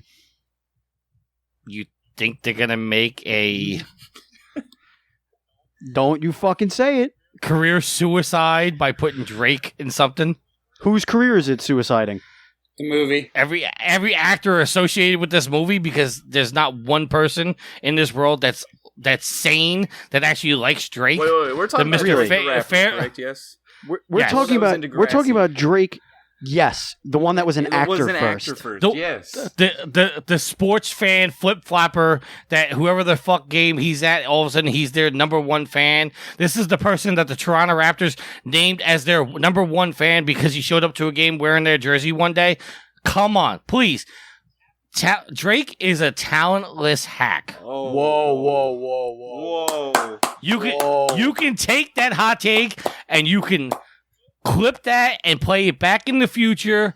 Drake is garbage. Oh. Okay, now where do you stand on Drake's coffee cakes? They're okay. All right, as long as we're okay with that, that's fine. But Drake the rapper, garbage. And this is coming from a professional because, as our listeners know, I am a garbage man. I know garbage when I see it. He does. Drake He does. is garbage. Can't argue with logic. sound logic. Yeah, I mean, And by the Drake way, I'm suing Kind of Funny because they're not a garbage truck on fire. That's my life. well, But has your garbage truck ever been on fire? his garbage truck like almost fell out of a building. I remember that. That was hilarious. His. It clearly is. No. It was the mechanic. It was the mechanic's fault. Why? Because they put the gas pedal where it should be instead of the brake? No. I'm clearing my name right now. Finally, You know what?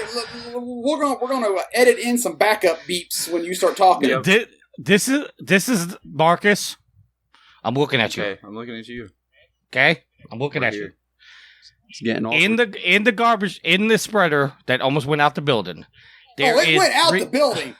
There was no It almost. just It, didn't- was like it just didn't- 2/3 out the building. I'm going to find this picture for you, Marcus. Yeah, and I'll show it to you. Listen, find the picture because it's going to be the featured image for this post. Yes. And there's three buttons, kind of that acts as a gear shaft inside of a garbage truck. Okay. The top button is park.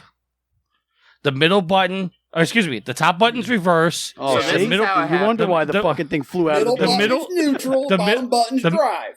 Right. The mechanic when he put the transmission replaced the transmission in the truck, he reversed the cables. So when I hit drive, it actually put it into reverse.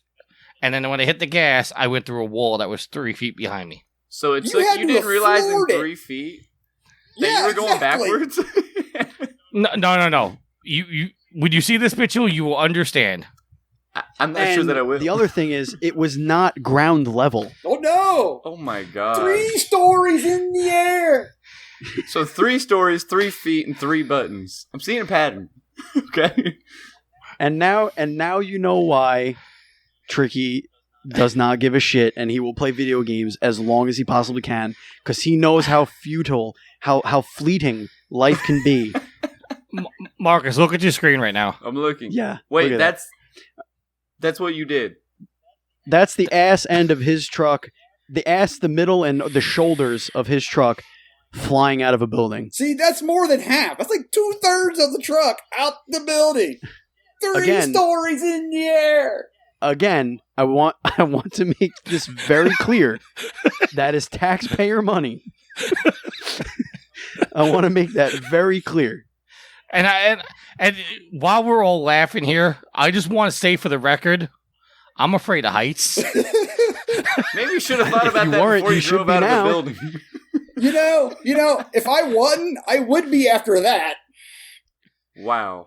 All right, well, back to Nathan Drake. So Okay, what do we back think to this Nathan is Drake. about? Yield, what do you think this is about? You know, hope of hopes. I really hope that that it's true. He's probably just trolling us because Nathan Fillion's cool like that. But that would be awesome if he was Drake. He was one of 2 people that I think could do it. Who was the other one? David Boreanaz. I think that's how you say his last name. No, come on. I think he could because he's built and he can do the serious comedic without trying to seem like, hey, I'm doing serious comedic. You know who I think could have been Drake and Elena? James Roday and Maggie Lawson. Do you know I who have those no are? idea who. I have no idea. No, who I don't either That's know one who of them they are. Sean. It's Sean and fuck, what's her name? It's like my favorite from Psych. You ever see Psych? Okay, No. yeah. No. So you think Sean? So you think Sean could do Drake? Yeah. And his fuck. Why am I? The blonde detective? Yeah. Okay, yeah. I can picture. I know who you're saying. Okay. I think the 2 of them would be awesome together. Their chemistry is fantastic. He's hilarious, but also when the shit gets hits the fan in that show, he could do the action stuff. He definitely could do the action stuff. And if you watch the pilot, he wears basically that bomber jacket, that like brown leather jacket, looks just like him. So that's what you hope it is. But what do you think it is going to be? I think he's just trolling us. I really hope it is that he's taking the role finally. But I think he's just trolling us because he's got that sense of humor. If the movie's going to be a one-off, he could definitely do the part. But they're going to franchise. Why not have him do it? Well, because they're going to franchise it. They're not going to be able to You're make not 3 gonna movies. He's going to be 60. You can't franchise. The only way you're going to franchise it would be like if it took off like Deadpool. Well, see, that's the thing, is that's why earlier when I said that people are saying that he's too old to take the role, is because Sony's going to want to franchise this. And if they do, they're going to want an actor to play Drake that can play the role for years upon years. And right now, Nathan Fillion is just too old to look 10 years into the future to Uncharted 4. Tell me, okay, answer this. Tell me a video game movie that's been successful. Honestly, like Tomb Raider didn't do too bad. Yeah, but they kind of wrecked the lore of the game with that. It doesn't fucking matter. It doesn't have to follow the games. It doesn't have to follow the games, but the people that you're going to get, the people that you're going to get interested into these video game movies are the video game fans. Now, I'm not going to sit here and argue the fact of comic book movies because you get people that look at the MCU and go, oh, it's bullshit because they're not following the comics. They need to make movies that appeal to everybody, granted. But if you're going to make an Uncharted movie, you're basing Uncharted, you're basing the reason to make an Uncharted movie off the success of the game, which means that if you make the movie, you need to keep it core to the game. Yeah. Either you follow the game to with some liberties, because you're going to have liberties, or Right. you craft an independent story within the 4-game, 5-game timeline. Tomb Raider was a great movie, no argument. But the problem with the movie is that the liberty they took in leaving Lara Croft's father alive for the majority of the movie, her motivation in the games is that she does all this to find her father or to find the answers of her father's death. This movie, her father's alive. You took a core part of the game and you flipped it to make the movie. And to me, that's the only thing that sours the movie. Other than that, the movie's fantastic. Yeah, but for the first hour and 4 minutes, she didn't know that he was alive. So she still had that motivation throughout the whole first half of that movie. And that whole, like, you can't tell the story of a 10 to 12 hour video game in 2 hours. It's But not she- possible. But her motivation for killing the bad guy at the end of the movie was because because she was doing it to avenge her father. She was doing it because that she promised her father that she would. Right. Where if her father was never alive, she never would have had that motivation to keep the mission going. False, because she already was doing the mission under the pretenses that he was murdered by the bad guy. No, So- she went to find the answers with, She went The to go see boat what happened to captain. him. Right? She went to go see what happened to And him. then one- and then then when once she got- when the bad guy, when it was revealed that he said to her, "I murdered your father," because he wouldn't get me off. He wouldn't proceed to get me off this island. She right there knew, I'm gonna kill this fucker. And when she left, I disagree. I just watched it yesterday. It's exactly what happened. He said, when I'll she said, be "Where is my back." father?" She said, "Where is my father?" He said, "I've been on this island for 7 years Get to the And chopper! because her father would not bring him to the door of the tomb. He couldn't get off the island until he found the tomb, and so he murdered him and has been blowing up the island ever since, trying to find the entrance." I'm going to And then- rewatch this movie. And then when she escapes that whole situation, she's like, "I'm going to escape. I'm going to kill him. I'm going to kill every one of them," because at that point, this guy took claim for murdering the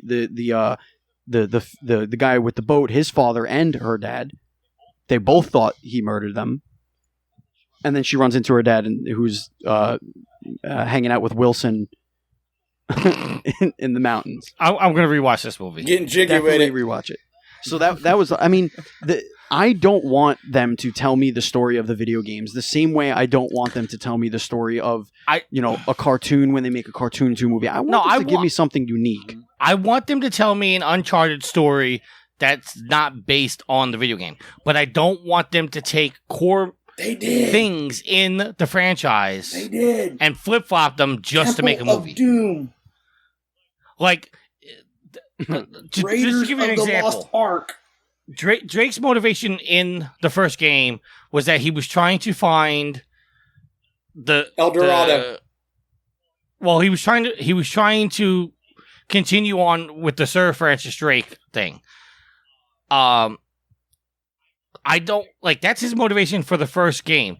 I don't want them to make the movie and go, I don't even know who Sir Francis Drake is. Like, that's the type of thing I'm talking about. Stay to the core. Tell me a new story, but stay to the core. You know, don't change how Drake and Elena met. Let that be the way they meet. Tell me a story on a mission. I think it makes a far more interesting film when you don't do shit like that like we already know about. Like, I don't mind. Yeah, she's gonna be some sort of photographer or whatever reporter. Stripper. She's gonna have, she's gonna be running a taco truck right outside of El Dorado. Get your tacos before going into the Golden City. Last chance. But like, we didn't know what his relationship was to Sully until the third game. But do we have to wait till the third movie to see that relationship? Probably not. They're going to have young Drake in this movie, so we're going to see, at least at some point, we're going to see Nate meeting Sully, It's going to do that way before any of the other stuff happened. So I don't know. I just think that you can't be married to the source material in that way. Otherwise, what your expectations are, it simply cannot be told in an hour and a half to 2 hours. It's not possible. But what they could do is there was a ton of shit that Nathan Drake did before he met Elena. There was a ton of shit that Drake did before Drake's Fortune. Yeah, because they've never touched on him and Eddie having history. Right, and he has a ton of artifacts already in his his office, whatever the hell. Well, actually, they did touch on the Eddie thing in the Vita version. Golden Abyss. In Golden Abyss, they touched on how Drake's and Eddie's relationship came to be. Okay, right. I must have missed that then. Yeah, in Golden Abyss, that was they were orphans together, or some shit, right? Was that it? It's been a while since I played it, but yeah, something like that. Huh, I missed that. Yeah, but whatever. My point is, in the Uncharted series, there's shit that plays out in 2, 3, Golden Abyss, and 4 that we didn't know going into Drake's Fortune, and the movie can do that. The movie can take something that they could be telling. They could tell 3 stories that all happen before Drake's Fortune. They could do that completely, where he doesn't even know who Elena is, never meets Elena, and Elena never happens. He meets a different girl, falls in love with somebody else. Who knows? It doesn't matter. Can we talk about the other topic real quick? Oh, Jesus. There's another topic? Oh, yeah. Well, actually, this one's actually interesting. No. It's on the Drake thing. Yeah, I did see. I saw it pop up online. Yield. Yeah. Put your conspiracy hat back on, because this is actually, you know what? Just get your lake weight boots out, because the shit's gonna get deep rolled. It's gonna get deep. All right, I got my waders. It's gonna get deep. So apparently, Nathan Drake never takes bullet damage in the games. So is he all like Neo? No, wait for the explanation, Yield. You're gonna like this. This is also from IGN. And this is from an animator, Jonathan Cooper, in an interview. He says, quote, "Side note, I learned on joining the team, Drake doesn't ever take bullet damage. The red UI that shows, quote unquote, hits is to represent his luck running out. Eventually, enemies will get a clear shot and kill him if he takes enough near misses." Well, see, that's not true, because he got shot in 2. He was bleeding out on that train. Right, So, but what they're arguing is that while you're in combat in the game, that Drake is never actually getting hit with bullets, that what looks like you're taking damage is actually to symbolize his luck running out, and then eventually his luck runs out and he actually gets shot. So I'm cool with that. Come on, that's a bullshit excuse. It might be a bullshit excuse, but I'm cool with that. It's logical. Let me ask you this, Tricky. What would be not a bullshit answer? That he's actually taking bullet damage. You cannot get shot 42 times. I was going to say, what is he, a bullet sponge? No, because he's a Terminator. If you play those games on crushing mode, it's one shot dead. Nah, So his whole logic of his luck's running out. When you play on crushing, he just has real shitty luck. Yeah. You know what's really funny? You know what's really fun? When you play a video game and you die after getting shot once. That's super fun. Well, real gamers, real trophy whores, we go for those hard trophies. Oh. Yeah, great. We play Last of Us on crushing mode. Right. There's no Konami code for getting 30 lives and fucking. Well, actually, there is. You can play as much as you want. Hey, don't make fun of the Konami code. I'd have never beat Contra back in the day if it wasn't for the Konami code. Nobody would have beaten Contra back in the day.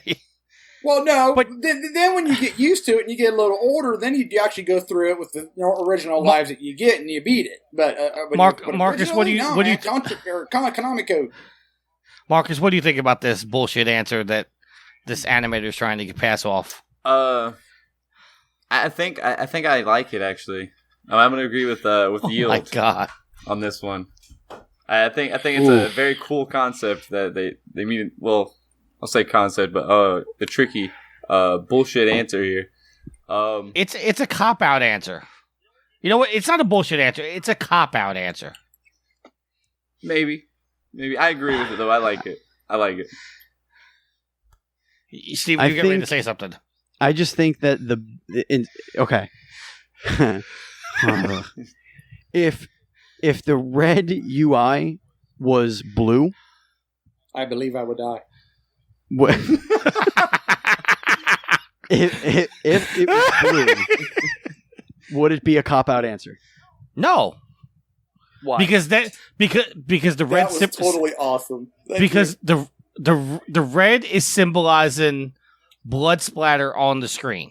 Why can't it just mean danger? Or warning. Or if it's his luck, why doesn't the screen start to fade out with, say, like a black? Because then you could. Because his you're luck's playing running. a game, you have to see what you're doing. Because they don't have Metallica in there, man. But as the red hits the screen, it distorts your view. So why not use a black of your luck running out? If it was any other color than red, to answer your question, if it's any other color than red, I wouldn't call it a cop out answer because then I'll I tell can you see why. it. The I'll red tell you is why. symbolizing blood hitting the screen, therefore he's getting shot. It's a cop out answer. Number one, it never looks like blood ever. It's just red. It does not look like blood splatter. Number two, black is the literal color of death. That's number two. Number three, it doesn't fucking matter. That may be the most important one of them all. Right. Number four, if you're looking at Nathan Drake as a pulp action hero, it makes 100% sense that he's the luckiest guy in the world. Because Indiana Jones should have died within the first 6.5 minutes of Raiders of the Lost Ark. But he's mad lucky. Dude, Because guess what? that man is a one-man show. Nazi machine. Which Indiana Jones movie was it that if Indiana Jones wasn't in that movie, the movie never would have happened? What? I don't know. Wait, what? There's some fan theory that in one of the Indiana Jones movies, if Indiana Jones never did anything, the entire movie doesn't happen. What do you mean? I'm lost. You need to explain it more. Like Hold on. he was the cog that started the whole conflict. Is that what you're saying? Hold on, I'm googling it real quick. So you're like saying like if he never steals the idol at the very beginning of Raiders of the Lost Ark, this whole thing never would have happened. Or you you must be having to go all the way to Last Crusade. Hold on, I'm looking it up. All right, you gotta look it up because now I'm curious. Welcome to Trophy Horse, ladies and gentlemen. Thank you for staying with us so long. This is why been a they ride. listen. They love it when we go off the rails. Sure. Okay, I love it when we go off the rails. That's because you don't listen to the show. No, I used to listen to the show before I became Exactly. a member of the show. And then we got off the rails too much, and now you won't. They got off the tricky. How much did you guys get off the rails before I got on the show? Not much. Lies. But then again, we did have a Hard Rock and Donnie, and any show with Donnie goes off the rails within 3 seconds of it starting. There you go. All right, this article is coming from themedium.com. It's not from IGN this I'm gonna- time. I'm going to read this as fast as I can. So there's a fan theory floating around the past few years that Indiana Jones doesn't matter to the story of one of my favorite movies of all time, Raiders of the Lost Ark. He's in the plot, but he doesn't drive the plot. If you study the storyline of the movie as closely as I have, you know that Indy pretty much fails, screws up, and gets thwarted the entire movie right up to the very last scene. The only thing he does manage to do is survive. But I'd like to take it a step further than that. I'd like to argue that Indiana Jones surviving this adventure changed the course of world history, and sadly, not in a good way. It started with a Big Bang Theory episode in which the character sees Raiders for the first time. Her reaction, quote, Indiana Jones doesn't matter to the outcome of the film, end quote. She explains that if he wasn't in the movie, the Nazis would still have ended up opening the Ark and melting, exploding, and generally turning into beef jerky in God's flame broiler of wrath.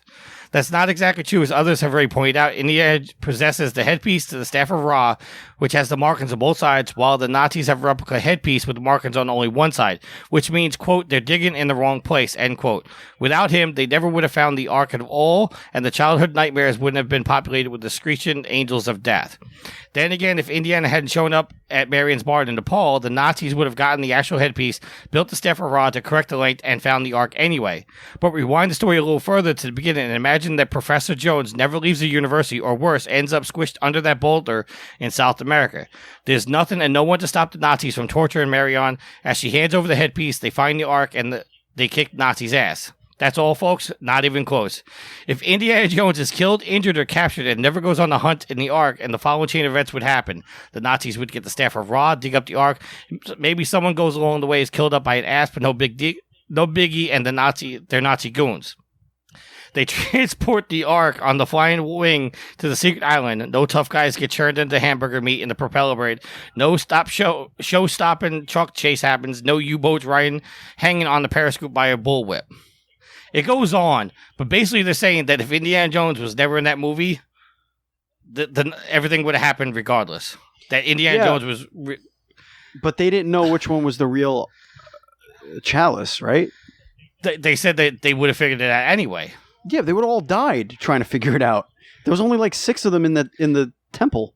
But what they're saying is that Indiana Jones in the movie is irrelevant because Indiana Jones, if he was there or wasn't there, everything that happened still would have happened. But isn't that like with most any movies? Not necessarily, because if look at Tomb Raider. All right, look at Tomb Raider that we were just talking about the movie. If Laura never opens up that crypt, they never get into that crypt. So lore is essential to the movie. Right. Okay. She was the only one that... You just ruined one of my favorite movies of all time. Way to go. I'm not ruining it. This was pointed out on a Big Bang Theory episode, and then the internet went off and said, yeah, they're actually right. They are actually right now that you think about it. And also, if Luke didn't join the Rebel Alliance and fuck everything up, there would have been literally no war. There would have been no Star War. Here's another thing that I just read. If you think about every Star Wars movie, they're terrorists. Luke has never killed a major villain. No. Yeah, I know all about that. He's never killed a major villain. He didn't kill Vader. He didn't kill the Emperor. He didn't kill Kylo Ren. He's never killed a major hero. Great. Welcome to Trophy Horse, everybody. All right. Well, wait, what? Didn't he deflect? Well, no, it was a random blaster defect that killed Fett. And technically, he never even touched the guy when he kicked him into the pit. Yeah. Another one, useless. Completely useless. Although I gotta say, podcasting. Although I gotta say, the Luke fight in with Kylo Ren in The Last Jedi, phenomenal fight. It was all right. No, I'm not talking about the choreograph. I'm talking in the history of his character. How badass what he did was. Oh no, yeah, in that instance, yeah. Yeah, I did how like badass that was. I did like the little dust off the shoulder. With that being said, ladies and gentlemen, Peace out. It is time For what? to clean this, to do some housekeeping. Let's clean this motherfucking shit up. Ladies and gentlemen, us over here at Proven Gamer, we're looking to get some streamers to join Marcus and his stream team. So if you go to provengamer.com and you click on the Help Wanted tab, you could apply to be a streamer. You could help Marcus out. The poor guy is the only one, well, besides Tricky, but he's busting his ass every day, getting us followers and subs and whatnot. So yeah, we're also looking for writers. And if you have a passion for esports, we definitely have a position for you. So please go to provengamer.com, click on the Help Wanted tab, and fill out an application. And by the fact that we don't get very many, you'll probably get an email back. Marcus, when do you stream for Proven Gamer? I stream Monday through Wednesday, 1 p.m. Eastern Time until 3 p.m. Eastern Time every week. Yes, and that is at twitch.tv/provengamer. Again, that's twitch.tv/provengamer. And do you know why that's so important? And I'm going to be skipping around a little bit. Hey, it's your world, baby. That's so important because if you're an Amazon Prime member, you have a free Twitch Prime subscription that you can toss our way at twitch.tv/provengamer. That's right. Amazon. We are an Amazon affiliate. The advertisements are on the website. Go to Proven Gamer. Read the reviews that I work so damn hard on doing. And, excuse me, and click on an Amazon ad and do your shopping like normal, and we get a little kickback. But now we're going to go back to the contact info. If you want to contact the show, you can do so. We are on the Twitter. That's right, the Twitter. We are at Proven Gamer. You could email us to be a part of the show. You could tell us your questions, comments, concerns. You could yell at Tricky all you want, and he'll probably read the whole thing on the show like he does. And that's at trophyhorrors@provengamer.com. Again, that's trophyhorrors@provengamer.com. Now, if you want to be silly and you want to leave us a voicemail and you want us to splice it into the show and you want to be all silly like that, you could do so at our phone number. That's 330-PROVEN9. That's 330-776-8369. Do you like the show? I hope you do. We have others that you might be interested in. Other podcasts, part of the Proven Gamer Podcast Network. We have PG Spoilers. No, we don't. I'm just joshing. PG Spoilers is a community-driven podcast where we get on there and we debate all sorts of stuff, spoiling all sorts of plot points. We're going to do one soon. Don't worry. You could find that on your podcast service of choice. We're doing one on Indiana Jones and the Temple of Doom soon. No, we're not. Or no, excuse me, Raiders of the Lost Ark. Sure. We also all right, have when we're doing it, I'll watch it. Nope. We can talk about all the movies except for the Kingdom of the Crystal Skull. It doesn't exist. That movie's butt. We also have Game Stuff, which is a general games discussion podcast, the hottest topics in gaming. They're going to talk about it. We also have the Nintendo Dual Screens, which guess what? I host. That's right. Do you like me? You like what I do? Well, then you'll like Nintendo plug. Dual Screens. Completely off the rails, wonderful show about Nintendo. And he complains about us going off the rails, Tricky, but his show is off the rails. Shameless plugs. Our Cheap show pops, is man, more those like are the best a kind. four-wheeler. Anyway, right you can here find on our provengamer.com. Right here on Proven Gamer. You can find our podcast right here on provengamer.com, or you could download us on Apple Podcasts, which used to be called iTunes, which still people call it iTunes, so go figure. It's iTunes. Stitcher, Google Play, TuneIn. This show you could find on iHeartRadio, and as of just a few days ago, we are now officially on Spotify, ladies and gentlemen. Woohoo! You can find Nintendo Dual Screens and Trophy Whores on Spotify, as well as iHeartRadio. There's other ways you could reach us if you feel so inclined. We have PlayStation 4 communities. We have the Proven Gamer community. We also have the T-Dubs Brothel, which is the one for this show, the Trophy Whores. And that's because Shuhei won't let us say whores on the network. Right, Yield? Right. Yeah, that's absolutely ridiculous. I see absolutely nothing wrong with saying whores. Yeah, it's some bullshit. I say it all the time. Oldest profession in Marcus, say horse. Marcus, say horse. See? Horse. See? There you go. See? Yep. Nothing wrong with saying Nothing it. wrong with it. Speaking of horse, Now, see, if What you're does that directing mean? it towards a female, that might be bad, but we're just saying horse. Steven, aren't you glad that you're doing the housekeeping to get derailed like I do every week? I'm rolling with the punches, baby. I'm still going to keep this under 4 minutes.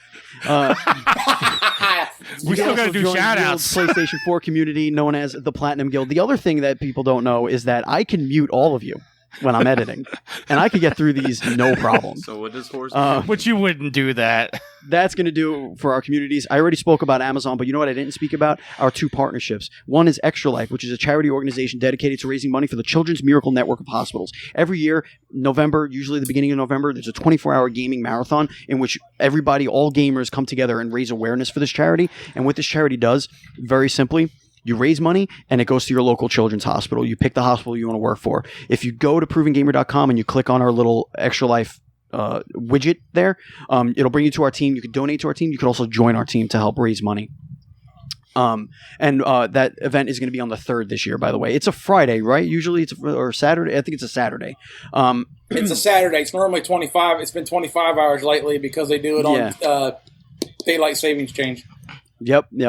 Get that extra hour because people don't need sleep, or food.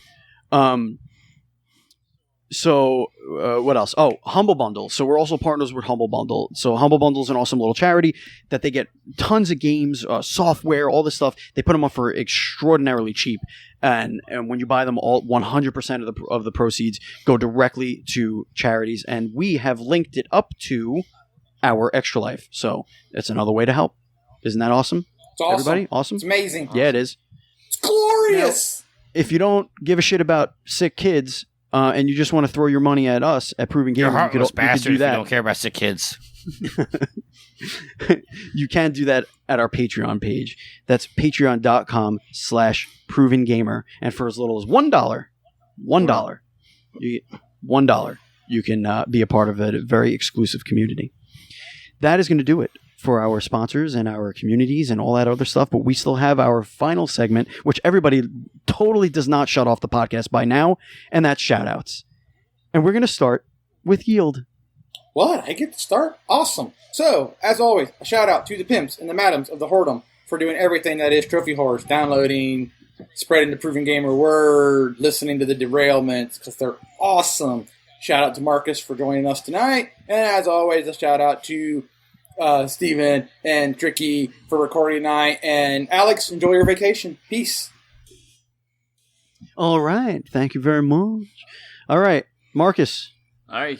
This is your time to plug things and also shout out things. I'm going to give you the floor here for another couple of seconds. So, do you only stream for Proven Gamer, or do you have your own little thing going as well? He only streams for Proven Gamer. Beautiful. Plug away, my friend. Tell us about your shout outs and plug away your stuff. All right, so huge shout out to Steven, Tricky, and Yield for having me on the show today. Proven Gamer. Shout out to them for just being a great organization and all the stuff they do. I don't know anything else besides shout out to Fortnite for keeping me busy. Give a shout out to your girlfriend. Here, I'm going to give you shout out help here. Okay. Shout out to your girlfriend. Does she listen to the show? No, come on. She doesn't even know the show exists right now. Okay, so if she doesn't she's listen- wondering why If she she's doesn't sitting at the listen to computer the for the last show, 2 then hours. he's okay to not give out the shout out because he won't get caught. Why is this? But see, look, why is my boyfriend over here but talking to himself? Because his girlfriend's confused right now because he's been sitting at a computer for 2 hours with a headset on and he's not playing Fortnite. Yeah, she's lost right now. She doesn't know what the hell's going on. She's been staring at me like in the background for like 15 minutes now, then finally got tired of it and went to the bedroom. Okay, give a shout out to your coworkers who are going to listen to this show because you're going to tell them that you were on Trophy Horse and they should listen to this awesome show. So give them a shout out. Right now? Yes! So, shout out to the coworkers. I know we don't talk outside of work because it's annoying enough talking to you all day at work, but huge shout out to you guys stopping by. Yes. Shout out to the people who watch you stream because you're also going to tell them to come listen to the show. Wait, I already did to my coworkers. Shout out to all my viewers as well that watch me on Proven Gamer. Jesus Christ. All right, you shouted out enough. Quiet down. All right. I'm trying to help him out. Is this because Tricky likes to go. into a shameless plug machine. No, this is baby's first podcast. You got to help him out. Marcus, where can people find you on social media? They can find me on Facebook, Twitter, or that's it pretty much. Just it. How do they find you on those things? How do they find you? Well, they search my name, which is Marcus Gayhart. Find me on Facebook and Twitter. It's same for both. So yes, beautiful. Yeah. You did it. High five. Listen, Tricky does as much as he possibly can to make people just fucking no. freeze up Legit, on these things. No, legit, I'm not trying to derail here. Legit, I was trying to help him out because you can see in his face he's nervous. He hasn't spoken much this episode.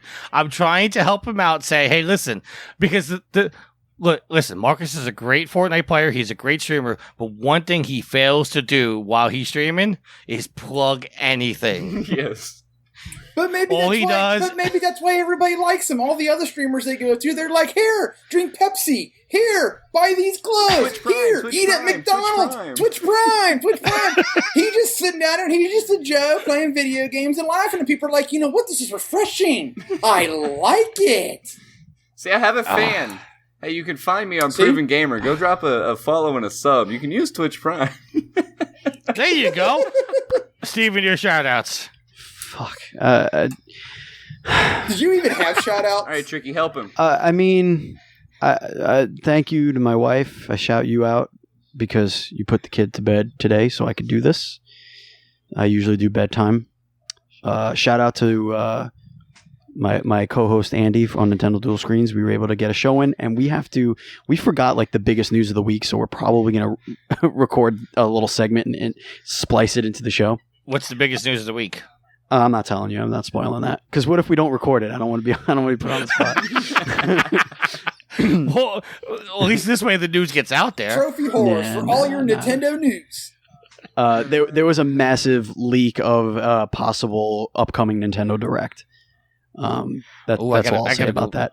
I gotta Google this. Thank you to shout out to the listeners. Thank you so much for taking this journey along this complete goddamn disaster that we do every week. I wouldn't call it a disaster. It's more like a beautiful train wreck. It's a beautiful disaster. Okay, I'll go with that. Yeah, it's a beautiful disaster. All right, Tricky, take us out. Bring us home, baby. Give a shout out to all the listeners. Thank you very much. Thank you, Marcus, for coming on, even though you're dealing with all my bullshit and shenanigans, even while you're streaming on the show, telling all the horrible stories. Please, for the love of God, go watch Top Gun and Star Wars. Okay. At least watch Star Wars. I'll go rent it at Blockbuster. Listen. Wait. It's funny because actually there was news. There is still one Blockbuster left open in this world. There's still one. No. There's still one, and it's in Alaska. Oh, so if you live in Alaska, Palin owns that one then probably, huh? If you're in Alaska, go please say hi to the guy working at Blockbuster. God knows he's lonely. Shout out to the goddess who is hiding in the bedroom because she doesn't want to deal with all my shenanigans. Shout out to Sweet Mama D. Daddy loves you very much. Shout out to the listeners. Shout out to Steven, who's had to deal with my bullshit this entire episode. Actually, you've been pretty calm. This is calm, Tricky? This is calm, Tricky. When I'm not hosting, I'm a lot worse. He's a lot worse. He was afraid he was going to get the Hershey squirts during the show. Alex and I have when he has tried to derail me and Alex when we would host, we would just literally just keep talking while he kept trying. Like he's grabbing a hold of the wheel, going, "We're going this way," and we're like, "No, we're fighting it, and we're just pushing the show along." It's a beautiful disaster. Shout out to Ashley, Alice's girlfriend. Her and her two boys have signed up to join the Proven Gamer Extra Life team. So our team got stronger. So thank you to them. And a big twerp you because as the people that are on the call with me right now can see, I have a very beautiful beard. Man, yeah. And as of Tuesday, I'm taking a new position at work in which, because nobody, and I mean nobody, did hashtag save the beard, I'm going to have to shave this beautiful thing. Are you shaving it bald? Down to, yes, it's got to be smooth as a baby's bottom. Nice. So when you do, you're gonna send pictures, right? I'm gonna do a Twitch stream. And the goddess is going to shave me, and as the Twitch stream is going on, I'm going to play Sarah McLachlan. You are... Wow. Okay. All right. Well... I've had this beard for 2 years. You are legitimately... And not because of not because of your looks, but just... Like, it's going to be terrifying. Listen, I gotta tell you. I'll tell you this last thing, and then I'm gonna send the show out. I promise, no more derailing. But you guys are gonna get a kick out of this. So, Sweet Mama D, my daughter, she loves the beard.